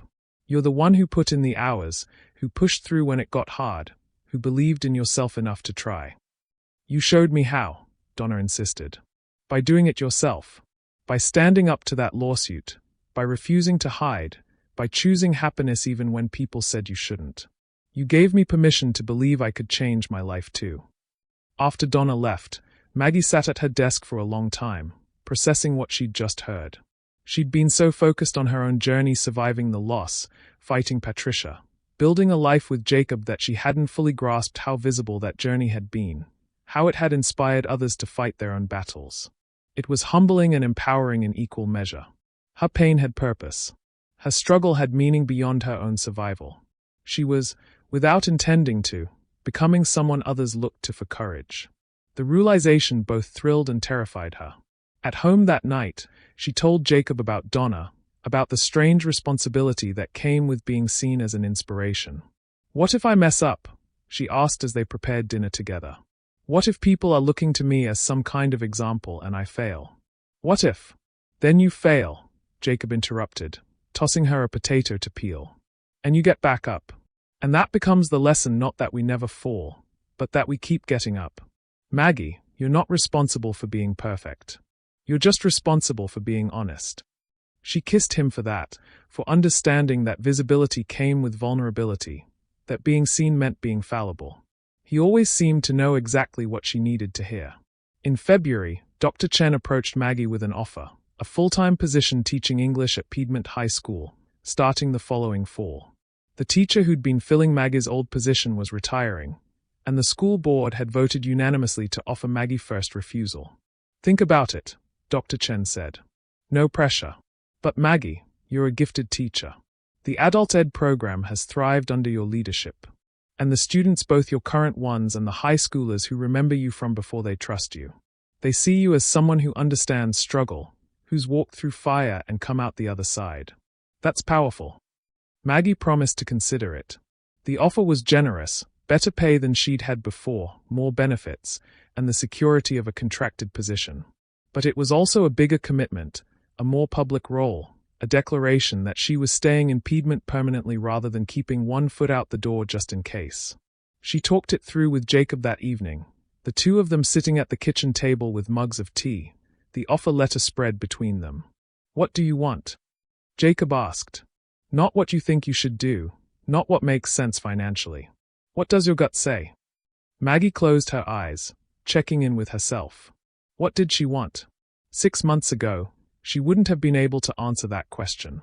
She'd been so focused on surviving, on getting through each day without falling apart, that wanting had seemed like a luxury she couldn't afford.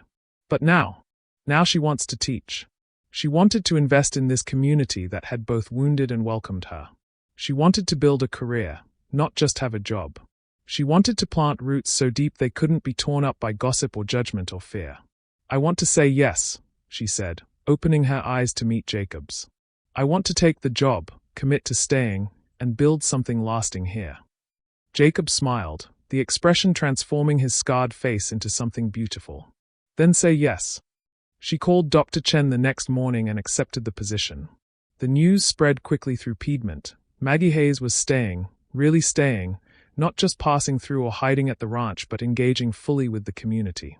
Reactions were mixed, as they always were, but increasingly the support outweighed the criticism.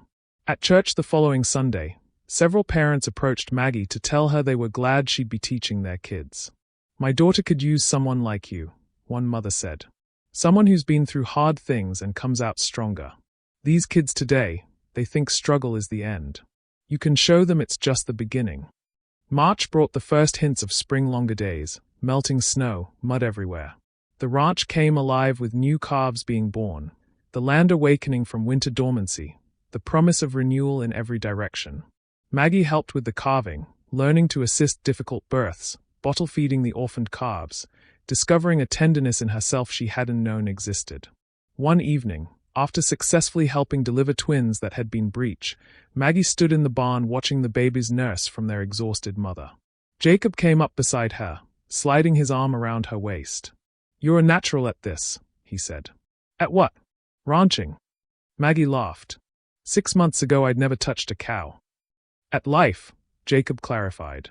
"At showing up, learning, adapting, becoming whatever you need to be. You could have stayed broken after Robert died. You could have let Patricia and the town gossip define you. You could have settled for surviving. But you didn't. You chose to live, really live, and that takes more courage than most people ever manage." Maggie leaned into him, watching new life find its footing in the world. "I had help," she said quietly. "I had you." "You had yourself," Jacob corrected. I just gave you a safe place to remember who you were." That night, for the first time since moving to the ranch, Maggie pulled out the box of Robert's belongings. She'd kept his favorite shirt, some letters, and photos from their wedding. She hadn't looked at them in months, afraid that revisiting the past would diminish her present happiness, that honoring Robert's memory would somehow betray what she had with Jacob. But sitting on the bedroom floor with the box open in front of her, she realized her fear was unfounded. Looking at Robert's face in the photos, reading his handwriting in the letters, she felt love, not romantic love anymore, but the deep affection and gratitude you feel for someone who shaped you, who made you better, who gave you gifts you're still unwrapping years after they are gone. "Thank you," she whispered to the photo of Robert on their wedding day, his smile wide and genuine, his eyes full of love. "Thank you for seeing me when I couldn't see myself. Thank you for loving me so well that I knew I deserved to be loved again. Thank you for 7 years of joy that taught me happiness was possible." She put the photos on the dresser, not hidden away but integrated into her current life, a visible acknowledgement that the past and present could coexist, that loving Jacob didn't erase loving Robert, that her heart was big enough to hold both. When Jacob came to bed and saw the photos, he paused in the doorway. "Is this okay?" Maggie asked. "Having him here, in our room?" Jacob crossed to the dresser and studied Robert's face in the wedding photo. "He looks like a good man," he said finally. "Like someone who loved you the way you deserved. I'm glad you have these memories, Maggie. I don't want to compete with Robert. I just want to be the next chapter of your story, not a replacement for the chapters that came before." Maggie pulled him into bed, holding him close, grateful for this man who understood that love wasn't a competition, that honoring the past enriched rather than diminished the present. April brought warmer weather and an unexpected development. Patricia called to invite Maggie and Jacob to dinner at her house. It would be the first time Maggie had been there since Robert's funeral, the first time Jacob had ever been invited into the Hayes family home. They accepted, though Maggie was nervous. Patricia had been cordial since dropping the lawsuit, even friendly at times, but there was still distance between them, still unresolved history and complicated grief. Having dinner in Robert's childhood home, with his mother, while with her new partner it felt fraught with potential disaster. But it turned out to be surprisingly pleasant. Patricia had clearly made an effort cooking Robert's favorite meal, setting the table with her good china, treating Jacob with genuine warmth rather than cold politeness. They talked about the ranch, about Maggie's new teaching position, about Patricia's volunteer work at the hospital. It wasn't comfortable exactly, but it was real, 3 people trying to build something new from the wreckage of loss. After dinner, Patricia brought out photo albums of pictures of Robert as a baby, a child, a teenager, a young man. Maggie had seen some of them before, but many were new, and she found herself crying and laughing as Patricia shared stories. "He was impossible as a teenager," Patricia said, pointing to a picture of 17-year-old Robert with terrible hair and an attitude evident even in the photograph. "Though he knew everything, argued about everything, made me want to strangle him at least twice a week." "What changed?" Jacob asked. Patricia smiled, a genuine expression that softened her usually stern face. "He met Margaret. She was the first person who challenged him without trying to control him, who saw through his posturing to the scared kid underneath. He came home from that church barbecue and told me he'd met the woman he was going to marry. I thought he was crazy because he'd known her for 3 hours. But he was right." She turned to Maggie, her eyes bright with unshed tears. "You made my son happy, Margaret. He loved you completely. And I should have honored that love by supporting you after he died, by celebrating that you'd given him 7 years of joy, by wanting you to be happy again. Instead, I made it about me, about my grief, about my inability to let go. I'm sorry for that. I'm sorry for all of it."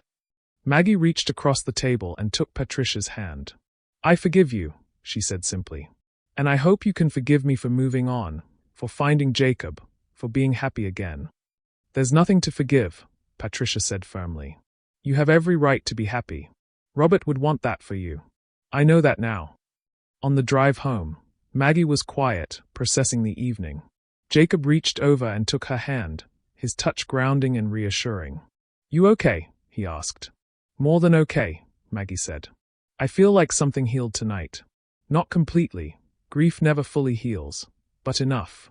Enough to move forward without guilt, without constantly looking over my shoulder to make sure I have permission to be happy. You never needed permission, Jacob said. I know, Maggie agreed. But it's nice to have a blessing anyway. By May, Maggie had been at the ranch for 8 months, and the transformation in her life was undeniable. She'd gone from a woman trying to disappear to someone actively engaging with the world. She was teaching, ranching, building community, fostering relationships. She'd gained confidence and lost shame. She'd learned to take up space without apology. And she'd fallen completely, irreversibly in love with Jacob Thornton. She'd known it for months, had said the words during moments of intimacy, but she hadn't fully acknowledged the depth of it until one morning in mid-May when she woke before Jacob and lay there watching him sleep. His scarred face was peaceful in the dawn light, his breathing steady and deep, one arm thrown across her waist in a gesture of unconsciousness. This man had saved her.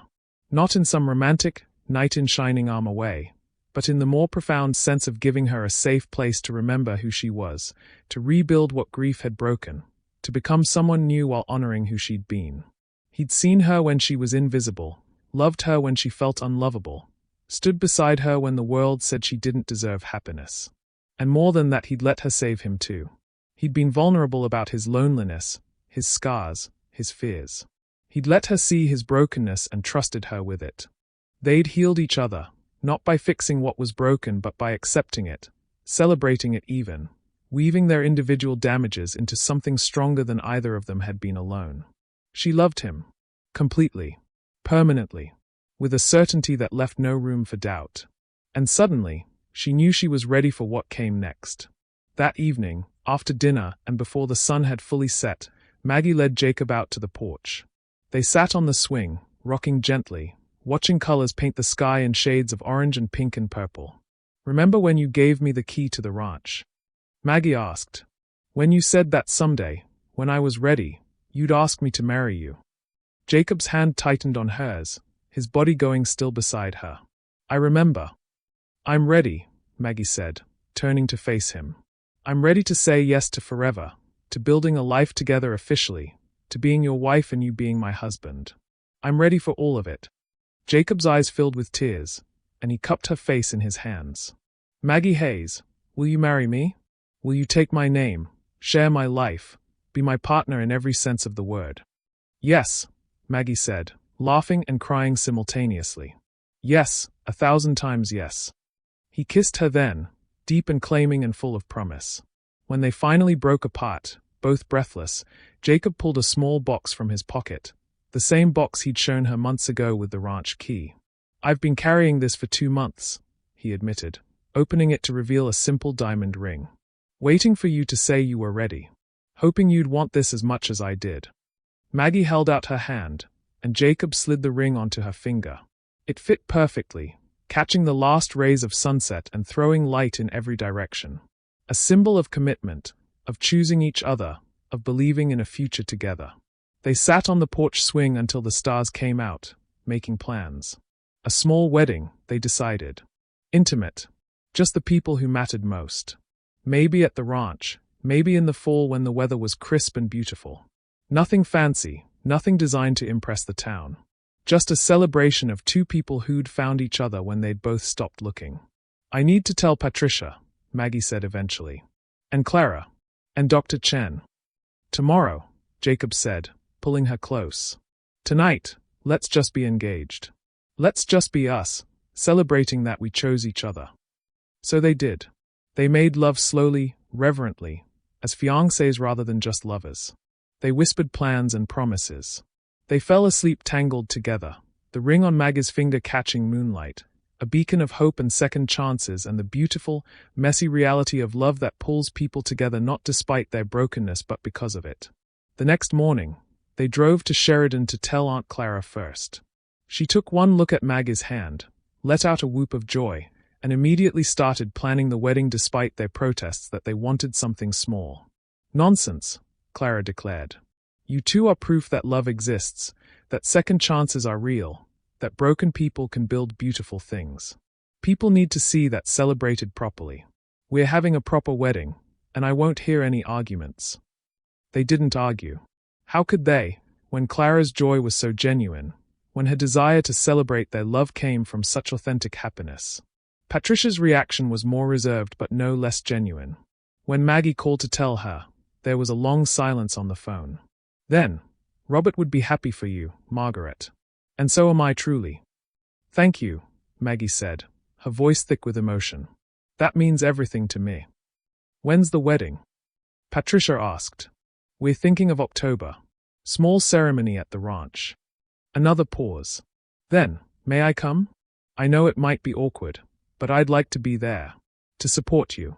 To show that I've learned to let go of my son while honoring what you gave him. Maggie felt tears streaming down her face. Of course you can come. Patricia, your family. You'll always be family. The news spread through Piedmont with typical small-town speed. By the end of the week, everyone knew that Maggie Hayes and Jacob Thornton were getting married. The reactions ranged from genuine happiness to barely concealed judgment. But increasingly, Maggie found she didn't care about the negative voices. She'd spent too long letting other people's opinions dictate her choices. She was done with that. She was getting married to a man she loved completely. She was building a life she'd never dared hope for. She was happy deeply, genuinely happy in a way she'd thought she'd never be again after Robert died. And if some people couldn't understand that, couldn't celebrate that, couldn't see past their narrow definitions of how grief and love were supposed to look, that was their problem, not hers. She was done making herself small. Done apologizing for existing. Done hiding her light to make others comfortable. She was Maggie Thornton to be. Teacher, rancher, survivor, fighter, lover. A woman who'd walked through fire and chosen to bloom anyway. A woman who'd been told she was too much and found someone who said she was exactly right. And she was just getting started. Summer arrived with the kind of heat that made even the cattle move slowly, seeking shade under trees and by the creek that ran through the eastern pasture. Maggie and Jacob spent their evenings on the porch with iced tea, planning their October wedding and watching thunderstorms roll across the plains nature's own fireworks display. The wedding planning was surprisingly simple. Clara had strong opinions but respected their desire for intimacy over spectacle. They'd get married on the ranch at sunset, simple vows exchanged under the cottonwood tree near the house where Jacob's parents had been married 43 years earlier. 50 guests, maximum family, close friends, the people who'd supported them through the hardest times. What about your dress? Clara asked one Sunday afternoon when she'd driven down for dinner. Please tell me you're not planning to wear something off the rack from the department store in Casper. Maggie laughed. Actually, that's exactly what I was planning. Clara looked horrified. Absolutely not. We're going to Denver. There's a bridal shop there that specializes in, she paused delicately, making dresses for all body types. You deserve something beautiful, something that makes you feel like the bride you are. Clara, I don't need. Maggie started, but Clara cut her off. Need and deserve are different things, dear. You need food and shelter and air to breathe. You deserve to feel beautiful on your wedding day, to have a dress that celebrates your body rather than hiding it, to walk down that aisle or across the lawn, or whatever you're doing feeling like the most radiant woman in Wyoming. So the following Saturday, Maggie, Clara, and Dr. Sarah Chen, who'd become a close friend over the months, drove to Denver. Maggie was nervous walking into the bridal boutique, old insecurities rising up about whether they'd even have dresses in her size, whether the consultants would judge her, whether she'd end up feeling worse instead of better. But the shop was everything Clara had promised. The consultant, a woman named Marianne who was herself plus-sized, greeted Maggie with genuine warmth and immediately understood what she was looking for. Comfortable, elegant, nothing that makes me feel like I'm trying too hard, Maggie explained. I'm 33, this is my second marriage, and I just want to feel like myself. Like the best version of myself. Marianne nodded thoughtfully. I have some ideas. Give me 10 minutes. She returned with 5 dresses, none of them the poofy, princess-style gowns that dominated bridal magazines, but elegant, sophisticated pieces that looked like they'd been designed for real women with real bodies. Maggie tried them all on, but the moment she put on the 4th dress, a flowing cream silk with delicate lace at the shoulders and a neckline that was both modest and flattering, she knew. That's the one, Clara said immediately when Maggie stepped out of the dressing room. Oh honey, you look absolutely stunning. Maggie turned to look at herself in the 3-way mirror and felt her breath catch. The woman looking back at her was beautiful not despite her size but including it, because of it, exactly as she was. The dress didn't hide her body or apologize for it. It celebrated her curves, her height, her presence. It made her look like a bride who was radiant with joy rather than constrained by expectations. She started crying, unable to help herself. "I feel beautiful," she whispered. "That's because you are beautiful," Sarah said firmly, standing beside her and squeezing her shoulder. "You always have been. You just couldn't see it for a while." They bought the dress, along with simple heels and a short veil that Clara insisted upon. On the drive back to Piedmont, Maggie felt lighter than air, almost giddy with excitement. She was getting married. To Jacob. In a dress that made her feel like herself. Surrounded by people who loved and supported her. Life, she thought, was almost impossibly good. But life has a way of testing happiness, of throwing challenges when you least expect them. The test came in July, in the form of a phone call from an unknown number while Maggie was in town running errands. "Is this Margaret Hayes?" a woman's voice asked. "Yes," Maggie confirmed, her guard immediately up. Unknown calls rarely brought good news. "This is Jennifer Caldwell from the Wyoming Department of Education. We've received a complaint about your teaching certification and wanted to give you the opportunity to respond before we proceed with any action." Maggie's stomach dropped. "A complaint? What kind of complaint?" "A concerned citizen has alleged that your recent behavior demonstrates moral unfitness for teaching positions, particularly working with minors. They've cited your relationship with Mr. Thornton begins shortly after your husband's death, your lawsuit with your mother-in-law, and," Jennifer paused, sounding uncomfortable, "your physical appearance and lifestyle choices as evidence that you're not an appropriate role model for students." Maggie pulled over to the side of the road, her hands shaking too badly to drive safely. "Who filed this complaint?" "I'm not at liberty to say. But Ms. Hayes, I want you to know that we take these allegations seriously, but we also believe in due process. You'll have the opportunity to respond in writing and, if necessary, appear before the review board. Your teaching certificate won't be revoked without a thorough investigation." "What happens if it is revoked?" Maggie asked, her voice barely above a whisper. "Then you wouldn't be able to teach in Wyoming public schools. Your job offer from Piedmont High would be withdrawn, and your adult education position would be terminated." After hanging up, Maggie sat in her car on Main Street, trying to process what had just happened. Someone, and she had a pretty good idea who, despite Jennifer's refusal to confirm, had filed a formal complaint attempting to destroy her career before it even restarted. Someone wanted to punish her for being happy, for moving on, for refusing to stay hidden and ashamed. She called Jacob immediately, her voice shaking. "Someone filed a complaint with the Department of Education. They are trying to take away my teaching certificate. Jacob, if they succeed, I lose everything. The high school job, the adult ed program, everything." "I'm coming to get you," Jacob said immediately. "Where are you?" "Main Street. Parked outside the hardware store." "Stay there. I'll be there in 15 minutes. True to his word, Jacob pulled up beside her car 13 minutes later. He got out, opened her door, and pulled her into his arms right there on the sidewalk, not caring who saw or what they thought. Maggie held onto him like a lifeline, fighting back tears of frustration and fear. "We'll fight this," Jacob said firmly. "Just like we fought Patricia. We'll get Thomas Whitmore involved. We'll document everything. We'll prove this complaint is baseless harassment." "What if it's not enough?" Maggie asked. "What if they decide I really am unfit? That my relationship with you, my size, my whole life is evidence that I shouldn't be around kids?" "Then we sue them for discrimination," Jacob said. "Because that's exactly what this is. Someone, and I think we both know who, is weaponizing the system to punish you for being happy. And we're not going to let them win." They drove to Thomas Whitmore's office, where the elderly attorney listened to Maggie's account with increasing anger. "This is harassment, pure and simple," he said. "And if I had to guess, I'd say it's probably related to your upcoming marriage.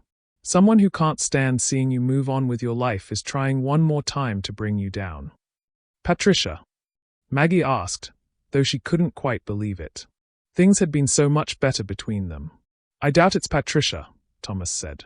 "She dropped the lawsuit. She's been supportive." "My guess? Someone close to the Hayes family. Maybe a friend of Patricia's who doesn't approve of how she's handling things." Maybe someone from church who thinks they are defending Robert's honor. Could be anyone, really. He pulled out a legal pad and started making notes. Here's what we're going to do. We're going to write a comprehensive response documenting your teaching history, your credentials, the support you have from students and parents, everything. We're going to include statements from people who can vouch for your character and professionalism. And we're going to make it clear that this complaint is based on personal animus and prejudice, not legitimate concerns about your fitness to teach. Over the next 2 weeks, they built Maggie's defense. Dr. Chen wrote a lengthy letter detailing Maggie's excellence as an educator and the baseless nature of any claims about her moral fitness. Donna and several other adult education students submitted statements about how Maggie had changed their lives. Parents whose children had been in Maggie's classes years ago wrote letters saying they'd be thrilled to have their kids learn from her again. Even some of the high school students who remembered Maggie from before Robert's death organized a petition supporting her return to teaching. They gathered over 200 signatures from more than half the student body and delivered it to both the Department of Education and the Piedmont School Board. You taught us that we matter, the student petition read. That our stories are worth telling, that our struggles don't define us, that we can overcome hard things. Now you're showing us that in your own life. We want teachers like you, teachers who are human, who face challenges, who model resilience and authenticity. Please don't let anonymous complaints from judgmental people rob us of that. Maggie cried when she read it, overwhelmed by the support, by the realization that her visibility and her refusal to hide had mattered to these young people in ways she'd never fully understood. The response package they submitted to the Department of Education was over 50 pages long, a comprehensive defense that left no doubt about Maggie's qualifications, character, and fitness to teach. Thomas hand-delivered it personally, making sure it went to the right people, ensuring it would be given serious consideration. Then came more waiting. The Department of Education had 30 days to review the complaint and the response before making a determination. 30 more days of uncertainty, of wondering if everything Maggie had rebuilt could be taken away by an anonymous complaint rooted in prejudice. The stress affected everything. Maggie had trouble sleeping, woke up with anxiety churning in her stomach, found herself snapping at Jacob over small things. The wedding planning that had felt joyful now felt like tempting fate. Why make plans for a future that might include her career being destroyed? Jacob was patient, understanding, and supportive. But even he couldn't fix this. All they could do was wait and trust that the system would work, that truth and documentation would outweigh anonymous malice. The call came on a Tuesday afternoon in early August.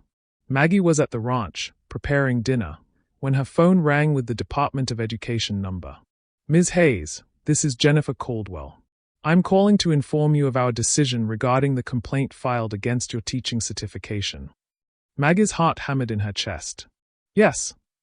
After thorough review of both the complaint and your response, along with additional investigation into your teaching history and credentials, we've determined that the complaint is without merit.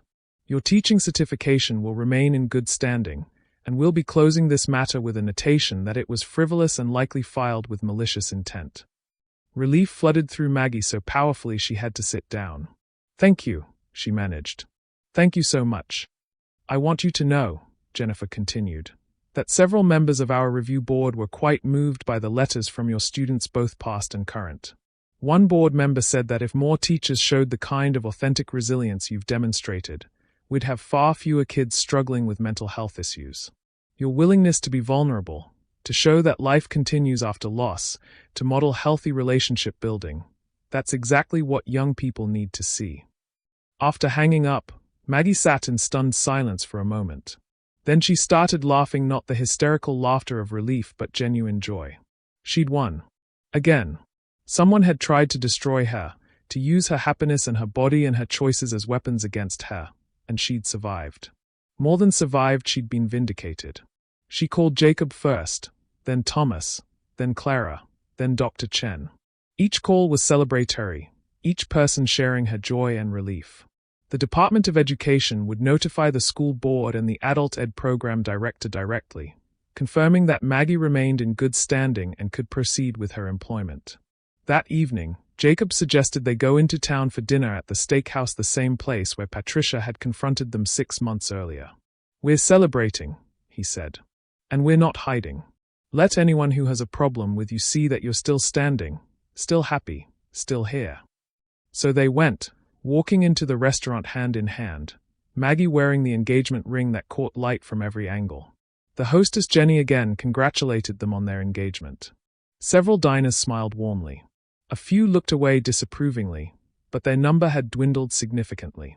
Midway through dinner, a woman Maggie didn't recognize approached their table. She was in her late 50s, well-dressed, with kind eyes and a nervous smile. "I'm sorry to interrupt," she said, "but I wanted to introduce myself. I'm Barbara Chen, Michael Chen's mother." He was one of Robert's groomsmen. Maggie felt her guard go up instinctively, but Barbara rushed to continue. "I want to apologize. I was the one who encouraged several of my friends to express concerns about your teaching position. I thought," she paused, her eyes filling with tears. "I thought I was being loyal to Robert's memory by questioning your choices. But my son set me straight. He told me that Robert loved you completely, that he'd be ashamed of me for trying to hurt you, that the best way to honor his memory was to support your happiness." She took a shaky breath. "I called the Department of Education and withdrew my concerns. I told them I'd been wrong, that you're an excellent teacher and that my objections were based on outdated ideas about how widows should behave. And I wanted to tell you personally that I'm sorry. For the complaint, for the gossip I spread, for all of it." Maggie sat stunned for a moment. Then she stood and, surprising herself, hugged this woman who'd tried to destroy her career. "Thank you for telling me," she said. "And thank you for changing your mind. That takes courage." Barbara pulled back, wiping her eyes. "I hope you'll be very happy together. Both of you. You deserve it." After she left, Jacob raised his glass. "To people who have the courage to admit when they are wrong, and to women who have the grace to forgive them." Maggie clinked her glass against his. "To second chances," she added. "For everyone." The rest of the summer passed in a blur of wedding preparations and teaching prep. Maggie spent August developing curriculum for her high school English classes, excited to be back in the classroom full-time. She also continued her adult education program, which would run in the evenings twice a week. Clara took charge of the wedding logistics, arranging for chairs and tables, hiring a caterer who specialized in simple but elegant food, and finding a local musician to play guitar during the ceremony. Maggie and Jacob's main responsibility was writing their vows, which proved harder than expected.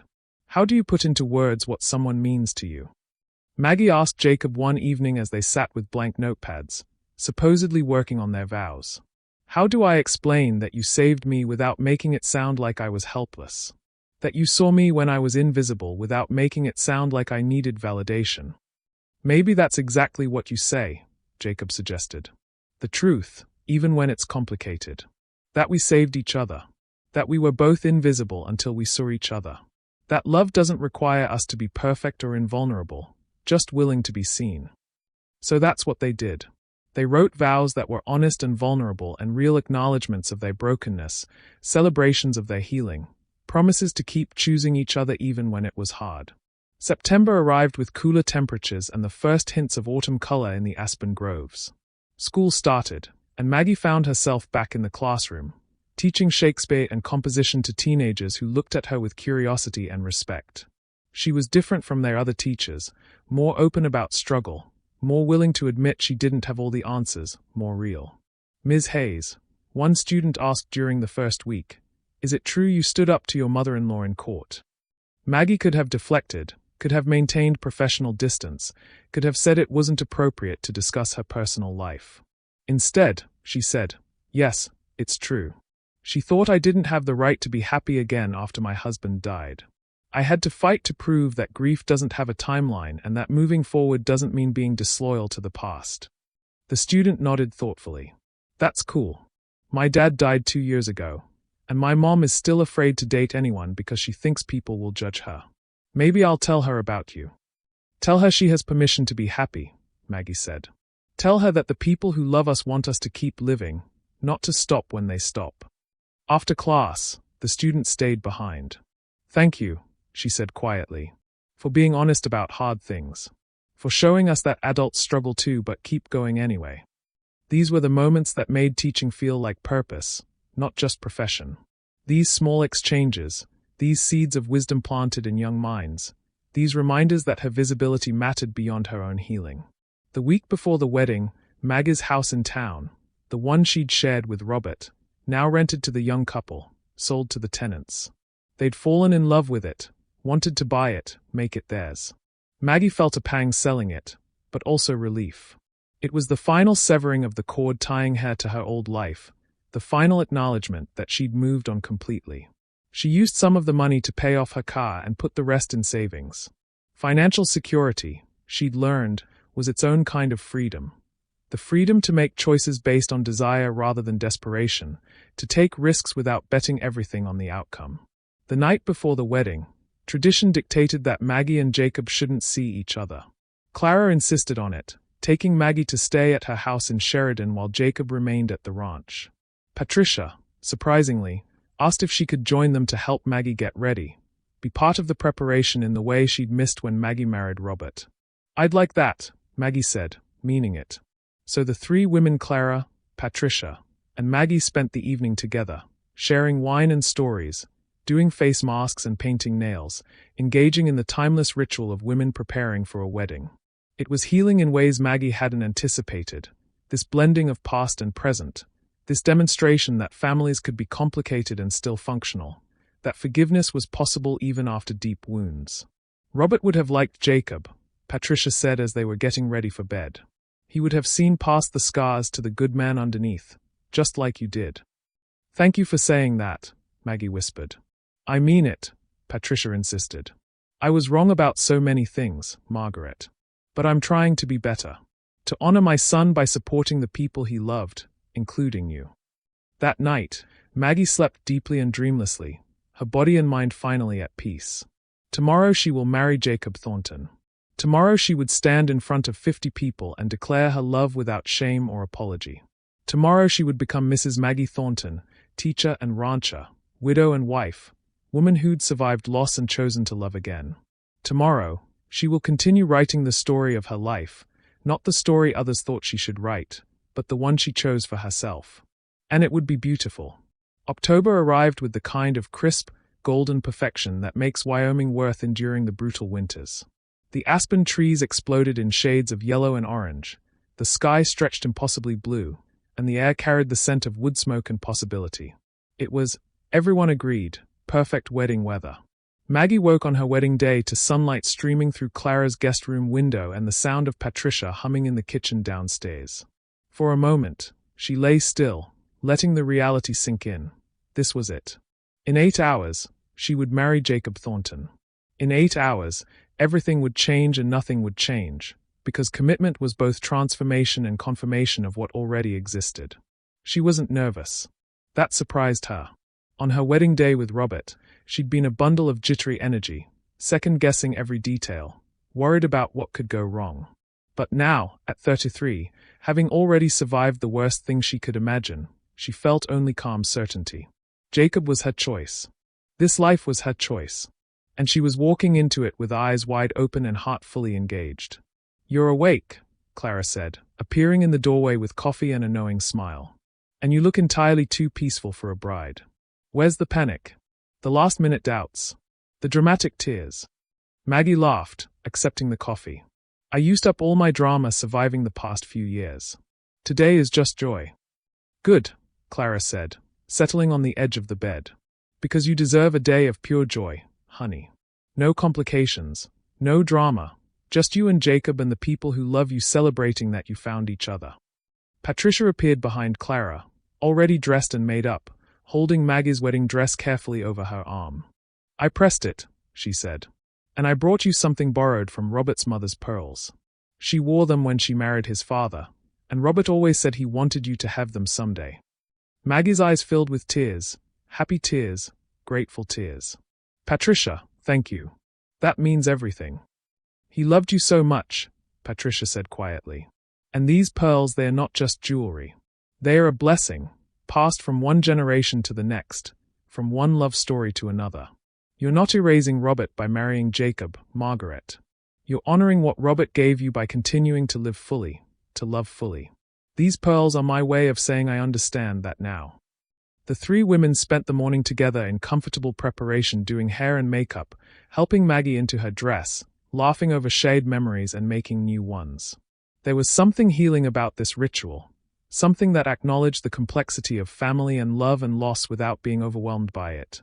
When Maggie was finally dressed, the cream silk gown flowing over her curves, the pearls at her throat, her hair swept up with a few curls framing her face, she looked at herself in the mirror and hardly recognized the woman looking back.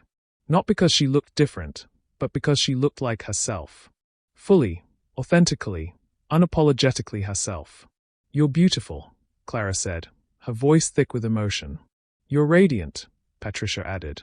"Like a woman who knows exactly who she is and what she wants." "I am," Maggie confirmed. Finally. They arrived at the ranch at 4 o'clock, an hour before the ceremony.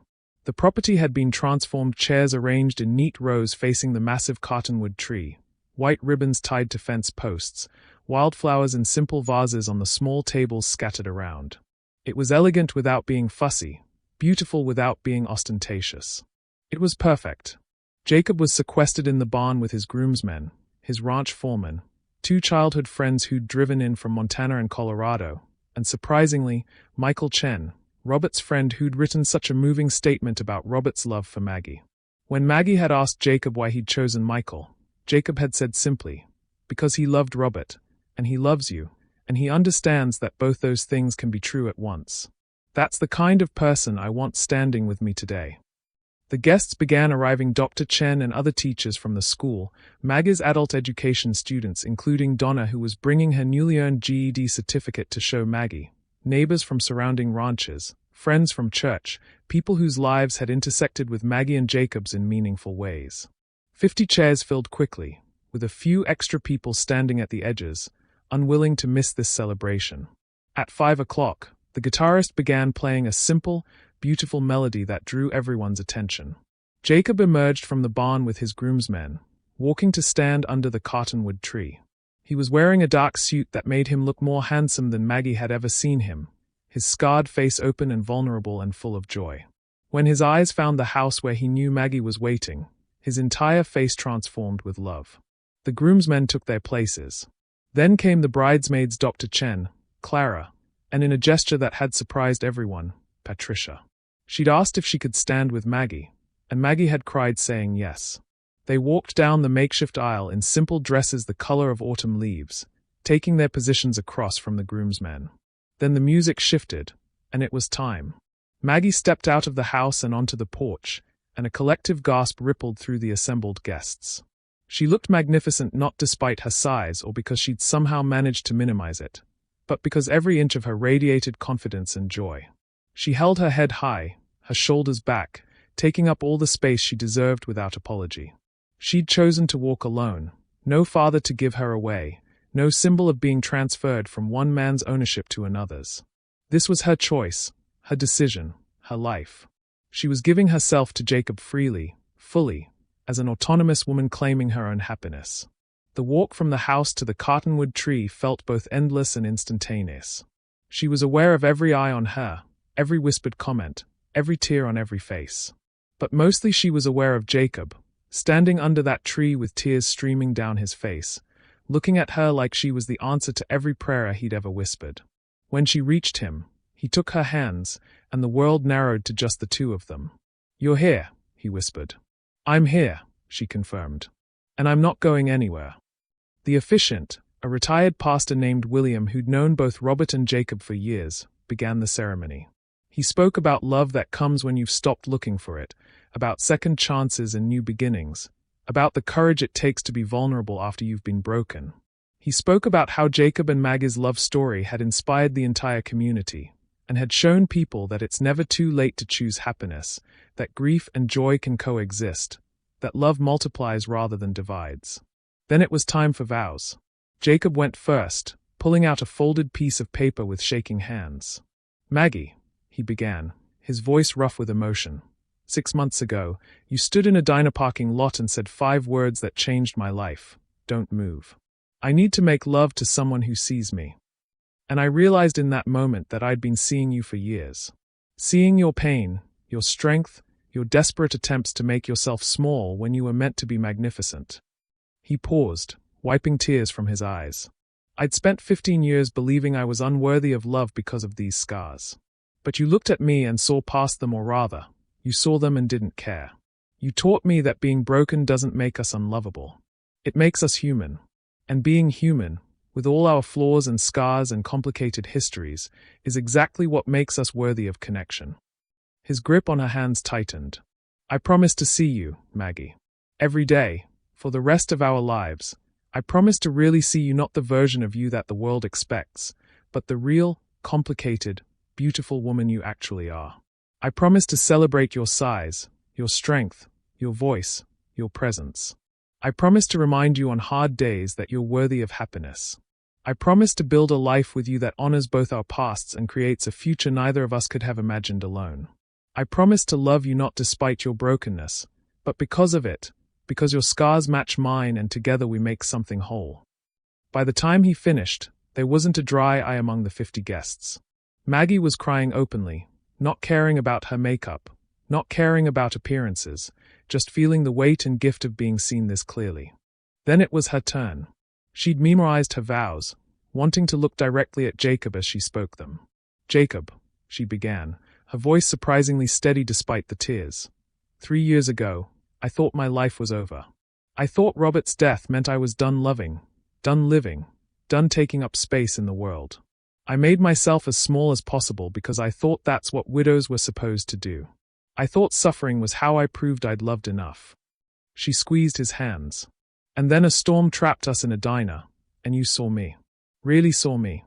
Not the widow everyone pitied, not the giant everyone whispered about, but me, Margaret Hayes, woman with dreams and fears and desires and a desperate need to be known again. You reminded me that I was still alive, still worthy, still allowed to want more than just memories. Her voice grew stronger. I promise to keep living, Jacob. To keep taking up space, to keep demanding to be seen, to keep choosing joy even when it's hard. I promise to see you too, not the scars that others focus on, but the kind, patient, steadfast man who built something beautiful from ashes and made room for me in it. I promise to be your partner in every sense, sharing the work, sharing the decisions, sharing the life we're creating together. She paused, gathering courage for what came next. I also promise to honor what came before, to keep Robert's memory alive in ways that enrich rather than diminish what we have, to show the world that you can love deeply twice, that second chances don't erase first loves, that the heart is big enough to hold both grief and joy.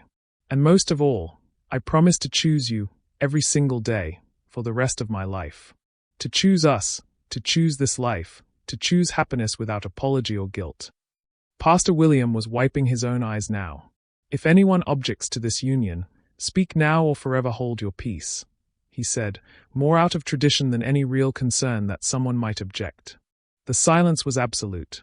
Even the wind seemed to pause, holding its breath. Then by the power vested in me by the state of Wyoming, and more importantly by the power of love that brought you together, I now pronounce you husband and wife. Jacob, you may kiss your bride. Jacob pulled Maggie close, and the kiss they shared was everything. Promise and passion, gratitude and joy, past and future melding into a perfect present.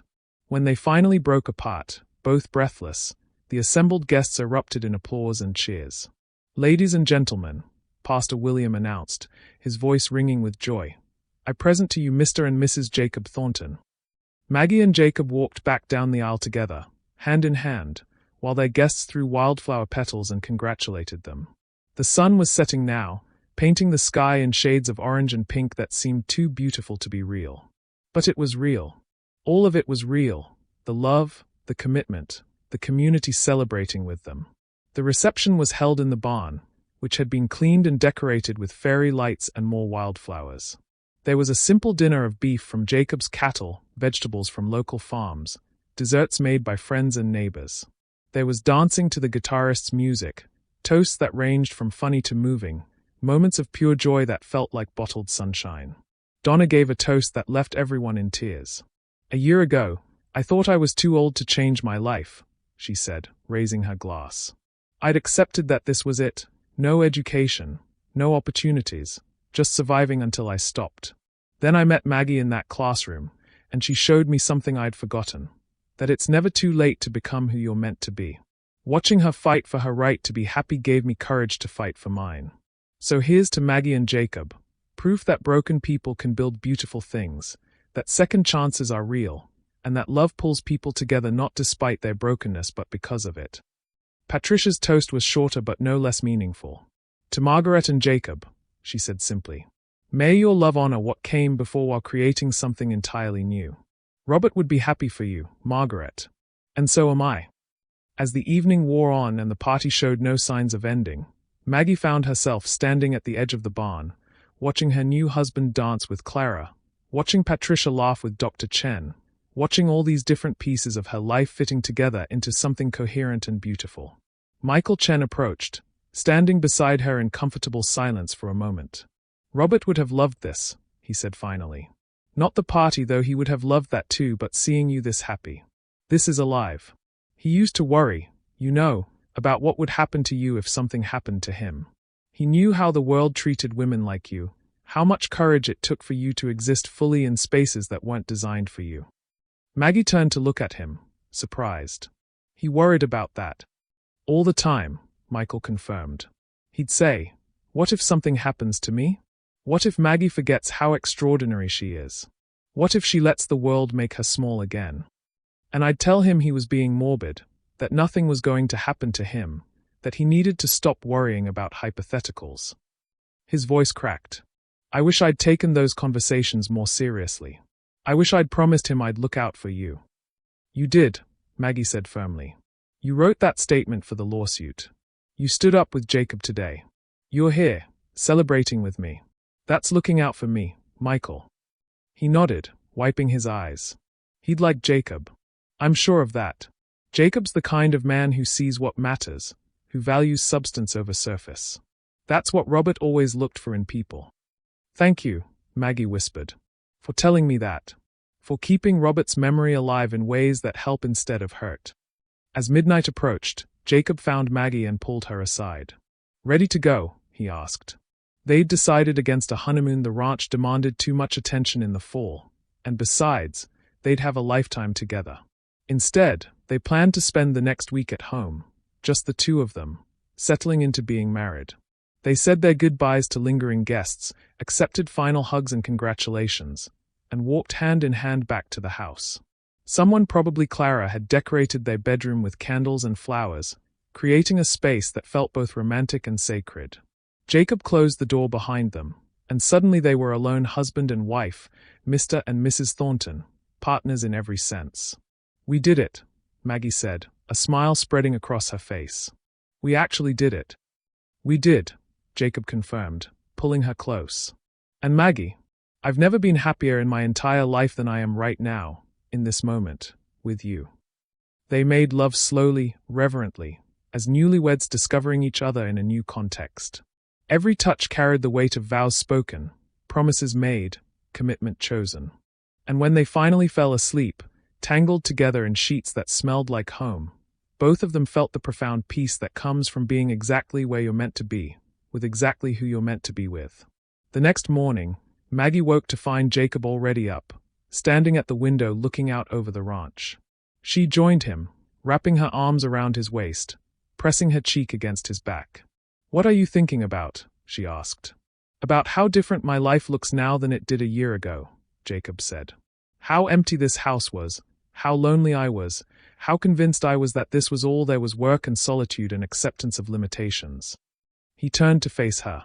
And then you walked into that diner, and everything changed. We changed each other, Maggie corrected. You saved me, and I saved you, and together we saved us. They spent the week in blissful isolation, working the ranch during the days, cooking elaborate meals together in the evenings, talking about plans and dreams and the future they were building.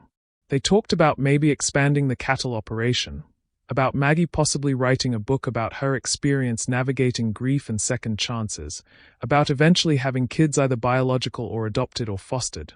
They hadn't decided. I'm 41, Jacob said when the subject came up. By the time kids are in high school, I'll be in my 50s. And I'm 33, which doctors love to remind me is advanced maternal age, Maggie countered. Plus my size complicates pregnancy. But Jacob, if we want children, we'll find a way. If we don't, that's okay too. We're enough, just the two of us. We are, Jacob agreed. But I think I'd like to share this, he gestured around the ranch, with kids someday. Teach them about the land, about resilience, about building something lasting. Show them what it looks like when two broken people choose each other and make something whole. Then that's what we'll do, Maggie said. When we're ready. No timeline, no pressure. Just us, figuring it out together. The week ended too quickly, and real life reasserted itself. Maggie returned to teaching Jacob to the daily demands of the ranch. But something fundamental had shifted. They weren't just two people dating or living together, they were a unit, a partnership, a team facing the world together. Students at the high school treated Maggie slightly differently after the wedding. There was more respect, somehow, more willingness to trust her guidance. Maybe it was because she'd stood in front of the whole town and claimed her happiness without apology. Maybe it was because she modeled what it looked like to survive hard things and keep living. Maybe it was simply that she radiated the kind of contentment that comes from being exactly who you are without shame. Ms. Thornton, one of her juniors asked during class discussion, "Do you think Romeo and Juliet would have lasted if they'd lived?" Maggie considered the question. Honestly, probably not. Romeo and Juliet is about passion without partnership, intensity without sustainability. Real love, lasting love, requires more than just feeling deeply. It requires choosing each other on boring Tuesdays, negotiating conflict, growing together instead of apart, seeing each other's worst and choosing to stay anyway. "Is that what you have with Mr. Thornton?" another student asked. "Yes," Maggie said without hesitation. "We chose each other knowing exactly who we were, broken, scared, carrying baggage from our pasts. And we keep choosing each other, every day, even when it's not easy or romantic or Instagram-worthy. That's love, not the fairy tale version but the real one." The lesson resonated far beyond that class. Students started approaching Maggie after school, asking advice about relationships, sharing their own struggles with family or identity or belonging. She became an informal counselor, not because she had all the answers but because she'd learned that authenticity mattered more than expertise. November brought the first serious snow, and with it, the 1-year anniversary of that storm that had trapped Maggie and Jacob in the diner together. They celebrated by going back to Rose's for dinner, sitting in the same booth where they'd talked for 3 hours while the world flooded outside. "A year," Maggie marveled, looking across the table at her husband. "1 year since I stood in that parking lot and said those 5 words that changed everything." "Best words anyone's ever said to me," Jacob replied, his hand covering hers. "You asked to be seen, and I'd been waiting my whole life to see you. It was the easiest choice I ever made." Rosie came by their table, grinning. "Look at you two," she said. "I knew it that day. So the way you looked at each other and thought, those two are either going to fall in love or drive each other crazy. Glad it was the first one." "Did you really know?" Maggie asked. "Honey, I've been running this diner for 30 years. I can spot 2 lonely souls finding each other from across the room. You both had that look like you'd given up hoping but couldn't quite stop wanting. And when you started talking, when you made each other laugh, I knew. Sometimes the universe puts people exactly where they need to be, exactly when they need to be there. You just have to be brave enough to recognize it." After dinner, as they drove home through the snow, Maggie reflected on everything that had changed in a year. She'd gone from invisible to visible, from surviving to thriving, from widow to wife. She'd fought legal battles and won. She'd reclaimed her career and her confidence. She'd built a life that felt authentic and purposeful and entirely her own. "What are you thinking about?" Jacob asked, his voice quiet in the darkness of the truck cab. "That I'm happy," Maggie said simply. "Really, truly happy. Not the fleeting kind that depends on circumstances, but the deep kind that comes from being exactly who you are with someone who loves you for it. I'm thinking that a year ago I was terrified to ask for what I needed, and now I can't imagine not asking. I'm thinking that you changed my life, Jacob Thornton." "We changed each other's lives," Jacob corrected, echoing what had become their mantra. "And we're going to keep changing them, keep growing, keep becoming whoever we're meant to be together." That night, as snow fell softly outside and a fire crackled in the hearth, Maggie and Jacob made plans for the future. They decided to use part of the life insurance money to build a small guest house on the property, a place where Maggie's students who needed space could stay temporarily, where foster children might eventually live, where anyone needing refuge could find it. "We'll call it Hayes House," Jacob suggested. "After Robert. A way of honoring his memory by doing something good with what he left behind." Maggie cried at the suggestion, overwhelmed by Jacob's generosity, by his understanding that honoring the past enriched the present rather than competing with it. "He would have loved that," she whispered. "He would have loved you for thinking of it." They fell asleep that night planning their expanded future, dreaming of lives they might touch, of the community they were building at the Thornton Cross Ranch. And as Maggie drifted off to sleep in her husband's arms, she thought about that terrified woman who'd stood in a parking lot a year ago and demanded to be seen. That woman had been brave without knowing it, desperate without realizing that desperation could lead to salvation. She'd taken the biggest risk of her life, and it had paid off beyond anything she could have imagined. Because sometimes, Maggie had learned, the most courageous thing you can do is ask for what you need. Refuse to hide.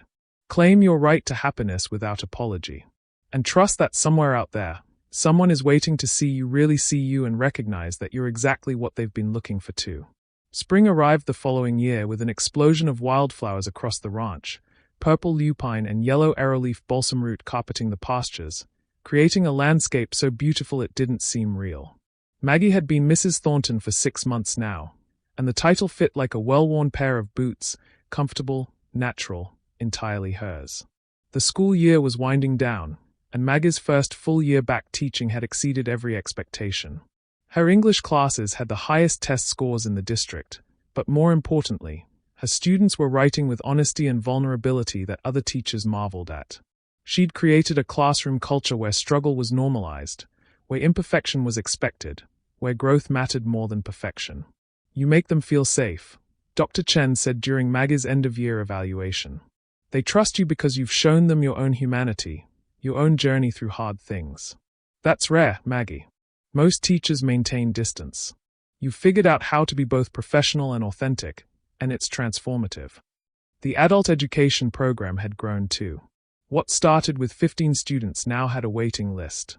Maggie had to add an additional night to accommodate everyone who wanted to complete their JEDs or learn new skills. Donna had become a teaching assistant, helping newer students navigate the program that had changed her life.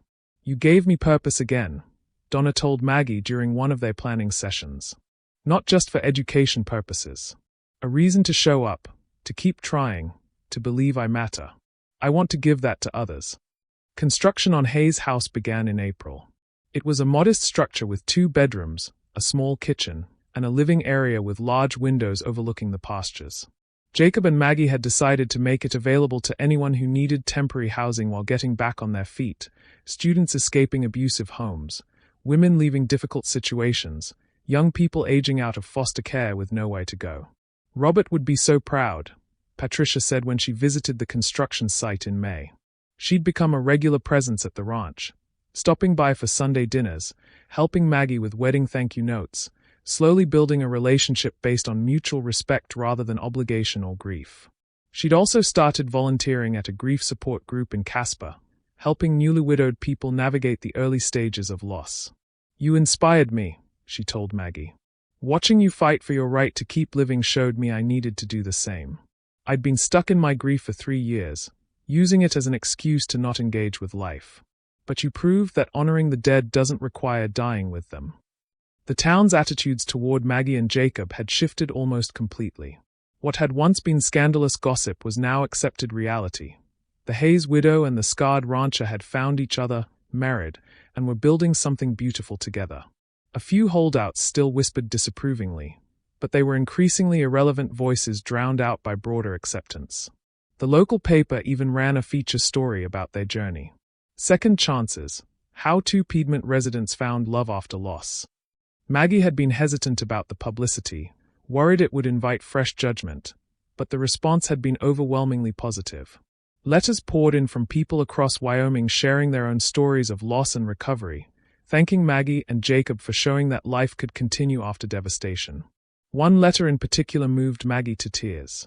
It was from a woman in Cheyenne, a widow of 2 years who'd been contemplating suicide because she couldn't imagine a future without her husband. "Reading your story gave me hope," she wrote. "Not that I'll find another husband, I may not, but that I can find another life. That moving forward isn't betrayal, that happiness isn't impossible, that I'm allowed to want more than just memories. You saved my life without knowing it. Thank you." Maggie showed the letter to Jacob that evening, both of them sitting on the porch swing as the sun set. "I didn't do anything special," she said. "I just refused to disappear." "That's exactly what makes it special," Jacob replied. "Most people do disappear when life gets hard. They retreat, they hide, they make themselves small. But you demanded to be seen. You fought for your right to exist fully in the world. And that courage gives other people permission to be courageous too." In June, as the school year ended and summer stretched ahead with long days and warm nights, Maggie and Jacob received unexpected news. They'd been approved as foster parents. They'd applied in March, gone through months of training and home inspections, and now finally they were on the list to receive placements. "It might be months before we get a call," the social worker, Jennifer Martinez, explained during her final home visit. "Or it could be tomorrow. Foster care is unpredictable. But I want you to know that your application was one of the strongest I've seen. The way you've built community here, the Hayes House Project, your own experiences with loss and recovery, you're exactly what these kids need." The call came 3 weeks later, on a Tuesday afternoon while Maggie was working on curriculum planning for the fall. "Mrs. Thornton, this is Jennifer Martinez. I have an emergency placement for 2 siblings, ages 8 and 11. Their mother was arrested this morning, and there's no other family available. They need somewhere to stay tonight, possibly longer. Are you available?" Maggie's heart hammered in her chest. This was at the moment they'd been preparing for, the leap into the unknown they'd committed to taking. "Yes," she heard herself say. "Yes, we're available. When can you bring them?" 2 hours. I know it's fast, but 2 hours is perfect," Maggie interrupted. "We'll be ready." She called Jacob immediately, and together they flew into action. They'd prepared one of the spare bedrooms months ago, 2 twin beds, neutral decorations, space for kids to make it their own. Now they added fresh sheets, stocked the bathroom with toothbrushes and toiletries, and filled the kitchen with kid-friendly foods. By the time Jennifer's car pulled up the driveway, the house was as ready as it could be. The children who emerged from the car were heartbreaking in their wariness. The girl, Iona, was 11 years old with braided hair and eyes that had seen too much. The boy, Marcus, was 8, small for his age, clutching a backpack like it was the only thing in the world he could count on. Both were black, both were scared, and both were trying desperately to look like they weren't. Maggie's heart broke and expanded simultaneously. "Hi," she said gently, crouching down to be at eye level with Marcus. "I'm Maggie, and this is Jacob. We're really glad you're here."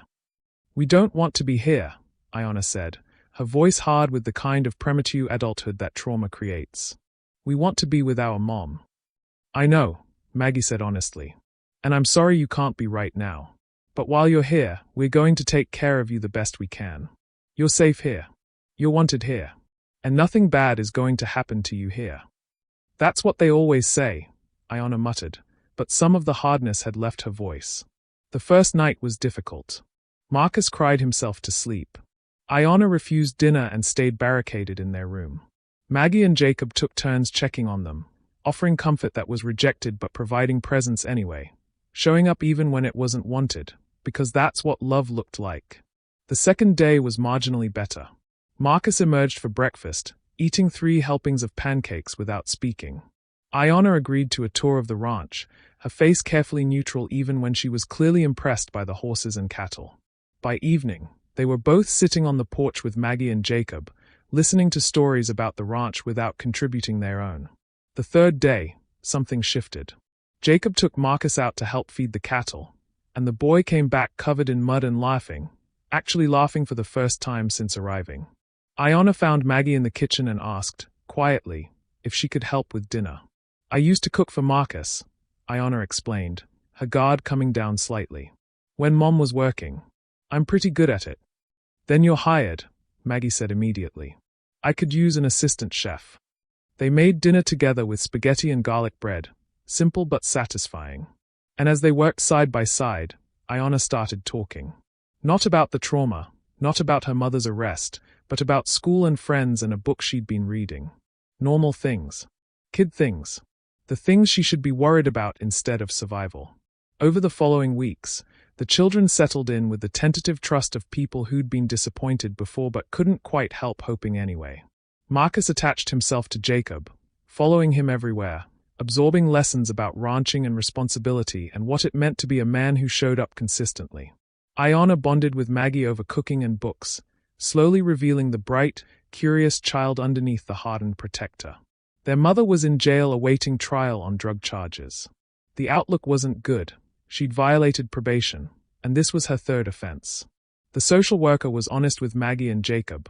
The children would likely be in foster care for months, possibly longer. Their mother's parental rights might eventually be terminated if she couldn't get clean and stable. How do we tell them that? Maggie asked Jennifer during a check-in visit. How do we prepare them for the possibility that they might not go home? You don't, not yet, Jennifer advised. You just love them. Show up every day. Be consistent. Let them be kids again instead of survivors. The rest we'll handle when we have to. So that's what they did. They loved Iona and Marcus without conditions or expectations. They celebrated Marcus's 9th birthday with a party that made him cry happy tears. They helped Iona with summer reading assignments. They took both kids to church, to town events, to the 4th of July fireworks where Marcus sat on Jacob's shoulders and Iona held Maggie's hand without seeming to realize she was doing it. And slowly, gradually, the children began to heal. Marcus's nightmares decreased. Iona's walls came down. They started calling the ranch home without immediately correcting themselves. They started planning for the future. When school starts, can I join the soccer team? Marcus asked. Next summer, could we maybe get a dog? Iona wondered. It wasn't perfect.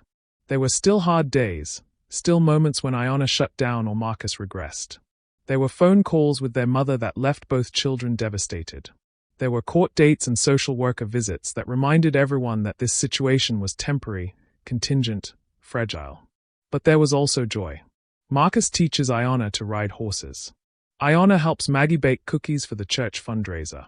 Both children sit on the porch with Maggie and Jacob in the evenings, talking about their days, making jokes, being the children they should have been allowed to be all along. In August, Hayes' house was completed. The first residents were a young woman named Sophie who'd left an abusive relationship and her 4-year-old daughter, Emma. Sophie was 23 years old, terrified but determined to build a better life. Maggie helped her enroll in the adult education program. Jacob helped her find a job at the local grocery store. Patricia, surprisingly, volunteered to babysit Emma when Sophie was working or in class. I've spent 3 years focused on death, Patricia explained when Maggie thanked her. It's time I focused on life. Helping Sophie and Emma gives me purpose. It honors Robert by doing good with the grief. By September, when school started again, the ranch had become a hub of activity. Maggie teaches full-time at the high school. Jacob runs the cattle operation with Marcus as his enthusiastic helper. Iona is thriving in middle school despite occasional anxiety about her uncertain future. Sophie made progress toward her GED while Emma attended preschool. A steady stream of Sunday dinner guests, students, neighbors, people who'd been touched by Maggie and Jacob's story and wanted to be part of the community they were building. One evening in late September, as Maggie and Jacob were cleaning up after dinner, Iona and Marcus doing homework at the kitchen table, Sophie and Emma watching a movie in Hayes' house, Jacob pulled Maggie aside. I've been thinking, he said quietly, about Iona and Marcus. Their mother's trial is next month, and the lawyer says it's not looking good. They are probably going to ask us to adopt them. Maggie's breath caught. Adoption. Not fostering, not temporary care, but permanent commitment. Becoming parents.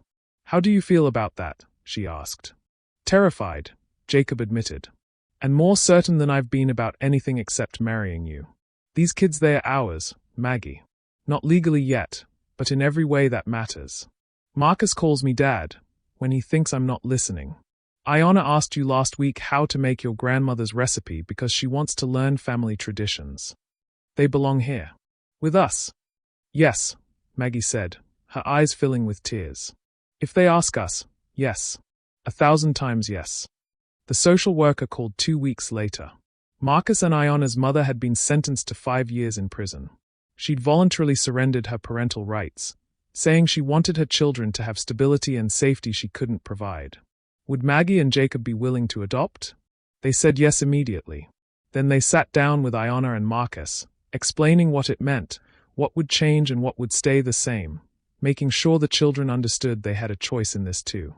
You want to adopt us? Iona asked, her voice small and disbelieving. Like, forever? Forever, Maggie confirmed.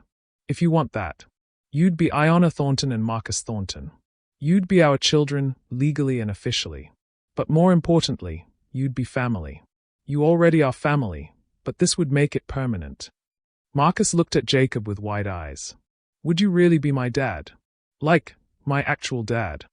I'd be honored to be your dad, Jacob said, his voice thick with emotion. If you'd be honored to be my son. Yes. Marcus launched himself at Jacob, wrapping his arms around his waist. Yes, yes, yes. Iona was crying now, the tough exterior finally cracking completely. What if we mess up? What if we're too much trouble? What if? Then we figure it out together, Maggie interrupted, pulling Iona into her arms. That's what families do. They mess up and forgive each other and keep showing up anyway. You're not too much, Iona. You're exactly right. You both are. The adoption process took months of paperwork and home studies and court appearances. But in March, almost a year after Maggie and Jacob's wedding, they stood in a courtroom with Iona and Marcus, Patricia and Clara and Sophie and dozens of students and friends filling the benches behind them, and officially became a family of 4. Judge Brennan, the same judge who'd presided over Patricia's lawsuit, smiled as she signed the final papers. I remember you, she said to Maggie. You stood in my courtroom and claimed your right to happiness, to move forward, to live fully. And now you're extending that gift to these children. That's how we honor the past, not by being stuck in it, but by using what it taught us to build something better. Congratulations to the Thornton family. They celebrated that night at the ranch with the biggest party they'd hosted since the wedding. Over 100 people showed up. Students, teachers, neighbors, friends, even some people who'd once judged but had learned to celebrate. The house overflowed with joy and noise and the beautiful chaos of the community. Maggie found herself on the porch at one point, watching through the window as Jacob danced with Iona while Marcus stood on his feet, all 3 of them laughing. Patricia was talking with Sophie, probably offering grandmother advice about raising daughters. Clara was surrounded by students, telling stories that had them all in stitches. Dr. Chen was helping serve cake. Donna was taking photos. Quite a life you've built, a voice said beside her. Maggie turned to find Michael Chen, Robert's friend, who'd become a regular presence at their gatherings. It's not what I expected, Maggie admitted. When Robert died, I thought that was it. The end of my story. But it turns out it was just the end of one chapter. There were so many more chapters waiting to be written. Robert would be proud of you, Michael said. And proud of those kids for choosing you. You've taken everything terrible that happened, his death, the grief, the judgment, all of it, and used it to build something that helps other people survive their own terrible things. That's powerful, Maggie. After everyone had left and the children were asleep, Marcus in his room decorated with ranch memorabilia, Iona in hers filled with books and art supplies, Maggie and Jacob sat on the porch swing, exhausted and content. Remember when you asked me what I wanted? Maggie said, her head on Jacob's shoulder. Back when Dr. Chen offered me the teaching job. I remember. I wanted to build something lasting. Something that mattered. I wanted to stop just surviving and start really living. She gestured toward the house, toward Hayes' house in the distance, toward the life they'd created. We did it, Jacob. We built something real. We did, he agreed. And we're not done yet. Sophie wants to become a foster parent once she's stable. 3 more families have applied to use Hayes' house. Iona's talking about becoming a social worker when she grows up. Marcus wants to be a rancher like his dad. He smiled at the title, still getting used to being called Dad. This thing we started, it's growing beyond us. Good, Maggie said. That's how it should be. We plant seeds, other people water them, and eventually there's a whole garden. They sat in comfortable silence, watching stars emerge in the darkening sky. Maggie thought about the woman she'd been 3 years ago, invisible, ashamed, convinced her life was over. That woman would have never imagined this future. Married to a man who saw her completely, mother to 2 children who needed exactly what she had to give, teacher to students who trusted her with their stories, builder of community that extended far beyond her own needs. That woman had been brave without knowing it. She'd stood in a parking lot and demanded to be seen, and that moment of courage had cascaded into a life more full and purposeful than she'd ever dared dream. "Thank you," she whispered to Jacob. "For what?" "For seeing me. For refusing to let me stay invisible. For building this life with me." Jacob kissed her forehead. "Thank you for being brave enough to ask for what you needed. For showing me that broken people can build beautiful things. For choosing me, every day, even when it's hard." "Especially when it's hard," Maggie corrected. From inside, they heard Marcus call out, "Not a nightmare this time, just asking for water." Jacob started to get up, but Maggie stopped him. "I'll go. You got the last one." She walked through her house, hers and Jacob's and Iona's and Marcus's, filled with evidence of life being lived fully. Homework on the kitchen table. Shoes by the door. Photos on the walls showing the blended family they'd become. Robert's picture on the mantle, not hidden but integrated. A reminder that love multiplies rather than divides. She got Marcus his water, tucked him back in, kissed his forehead. "Love you, Mom," he murmured, already half asleep. The word hit her like a gift and a responsibility. Mom. She was someone's mother now. She'd survived loss and fought through grief and demanded to be seen. And now she had the privilege of seeing 2 children who needed exactly what she'd learned, that broken people could heal, that being different was beautiful, that taking up space wasn't something to apologize for. Walking back to the porch, Maggie paused in front of Robert's photo. "Thank you," she whispered, "for loving me enough to teach me I was worthy of love. For making me strong enough to survive losing you. For every lesson you gave me that I'm now passing on to our kids, because they are ours, Robert. Mine and Jacob's and yours too, because the love you gave me made all of this possible." Back on the porch, she settled into Jacob's arms, feeling the solid weight of him, the steady beat of his heart, the quiet strength that had become her home. "What are you thinking about?" he asked. "That I'm exactly where I'm supposed to be," Maggie said. "That every hard thing I survived led me here. That refusal to be invisible, that one moment of courage changed everything." She looked out over the ranch, the land they were stewarding, the life they were building. Hayes' house glowed with light, Sophie and Emma inside, safe and working toward their own second chances. The main house held their children, sleeping peacefully because they finally understood what it meant to be safe and wanted. The pastures stretched endlessly, dotted with cattle that represented Jacob's life's work and now their shared legacy. This was what love looked like when it pulled people together, not the fairy tale version with impossible beauty standards and perfect circumstances, but the real version. Messy and complicated and built from broken pieces. Scarred ranchers and grieving widows. Foster children and single mothers. Communities formed from outcasts and misfits and people who'd learned that being different was exactly what made them valuable. "I'm proud of us," Jacob said quietly. "Of what we've built. Of who we've become." "Me too," Maggie agreed. And she was. Proud and grateful, and still, even after everything, slightly amazed that this was her life. That the woman who'd made herself invisible had become so undeniably, unavoidably seen. That her story, which had seemed to end with Robert's death, had actually just been waiting for the courage to turn the page and start a new chapter. The stars above the ranch were brilliant, unpolluted by city lights, infinite in their number and beauty. Maggie and Jacob sat beneath them, partners in every sense, watching night settle over the land they'd made into a home and a haven. Tomorrow would bring new challenges, children to raise, students to teach, a community to serve, a ranch to run.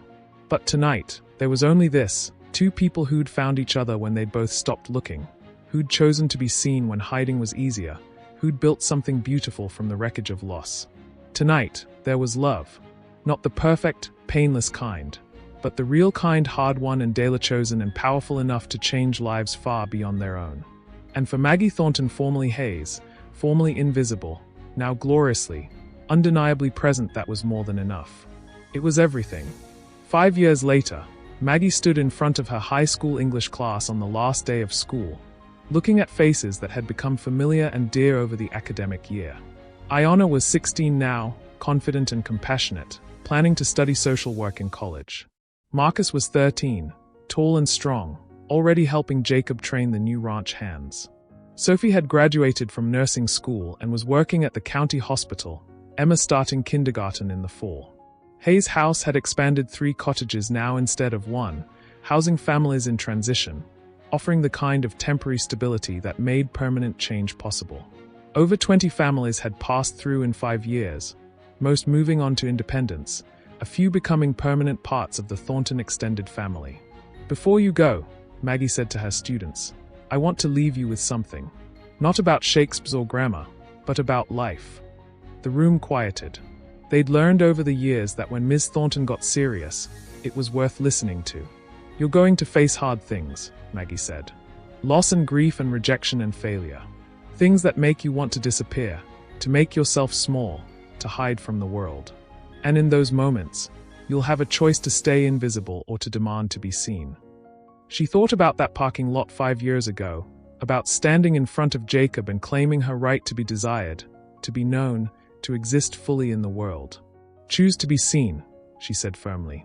"It's scarier. It's riskier. You'll be judged and criticized and sometimes hurt. But it's the only way to really live. And you deserve to really live all of you, exactly as you are." A hand went up to Jessica, a senior who'd struggled all year with anxiety and self-doubt. "What if we're too much?" she asked quietly. "Too loud or too big or too different?" Maggie smiled. "Then you find people who understand that too much for the wrong people is exactly right for the right ones. You build communities of other too much people and create spaces where everyone belongs.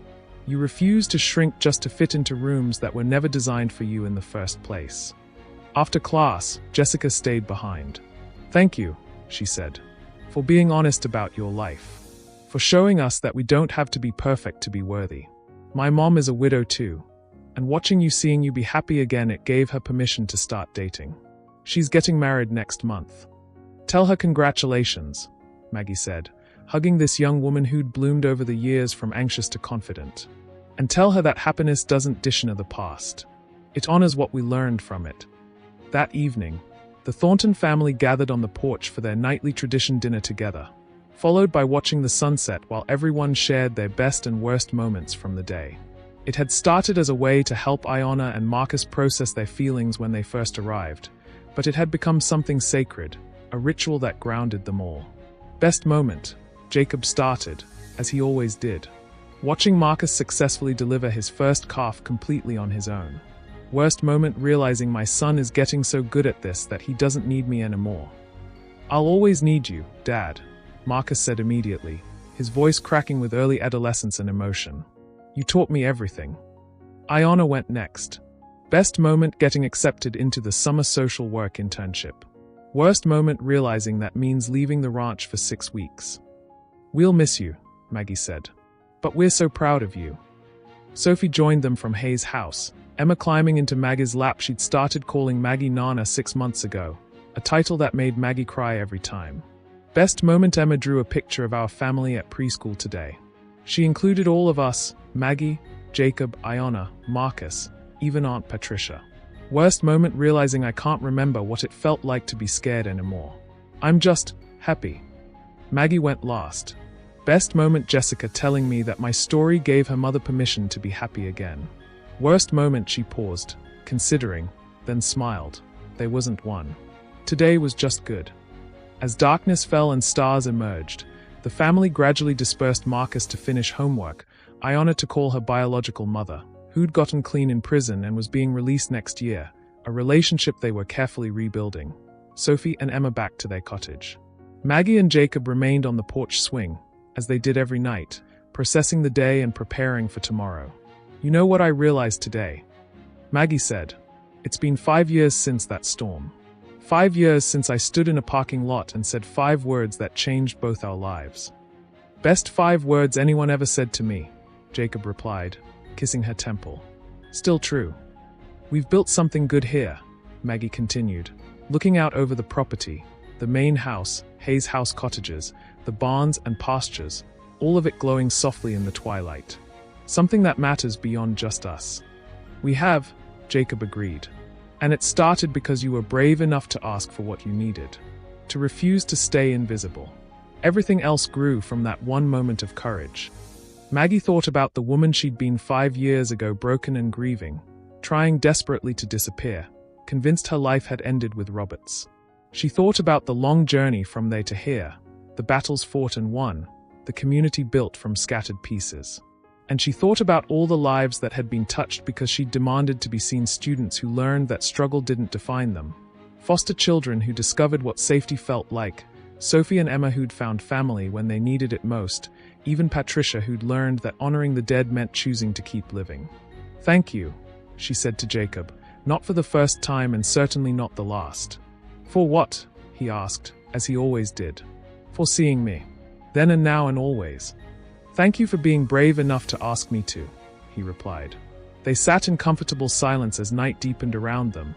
Two people who'd found each other when they'd both stopped looking, who'd built something beautiful from shared brokenness, who'd learned that love doesn't pull people together despite their flaws but because of them. Maggie was 43 years old. She'd lost a husband, fought a lawsuit, reclaimed a career, adopted 2 children, helped dozens of families find their footing, and built a life that mattered in ways large and small. She was happy deeply, authentically happy in a way she'd thought impossible after Robert's death. And it had all started with 5 words and the courage to speak them. "I need to make love to someone who sees me." Those words had opened a door to a life she couldn't have imagined, a life full of purpose and connection and second chances. A life that honored the past while building something entirely new. A life that proved, over and over again, that visibility is worth the risk, that broken people can heal each other, that love multiplies rather than divides. As Maggie Thornton sat on her porch swing beside her husband, looking out over the empire of compassion they'd built together, she understood something fundamental. We're never too broken, too big, too scared, or too much for the right people. We're just waiting for the courage to be seen and the wisdom to see others equally clearly.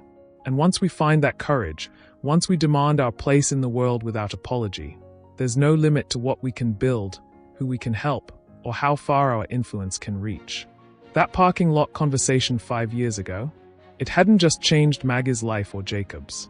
It had rippled outward, touching hundreds of lives, creating permission and possibility for countless people who needed to hear that happiness was still possible, that second chances were real, that being seen, truly seen, was the foundation of everything good.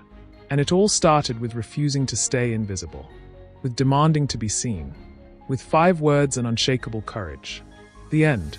If this story moved you, show some love, comment on your favorite moment, and subscribe to never miss another tale from the Old West, full of grit, heart, and unexpected twists. Your support helps bring these stories to life.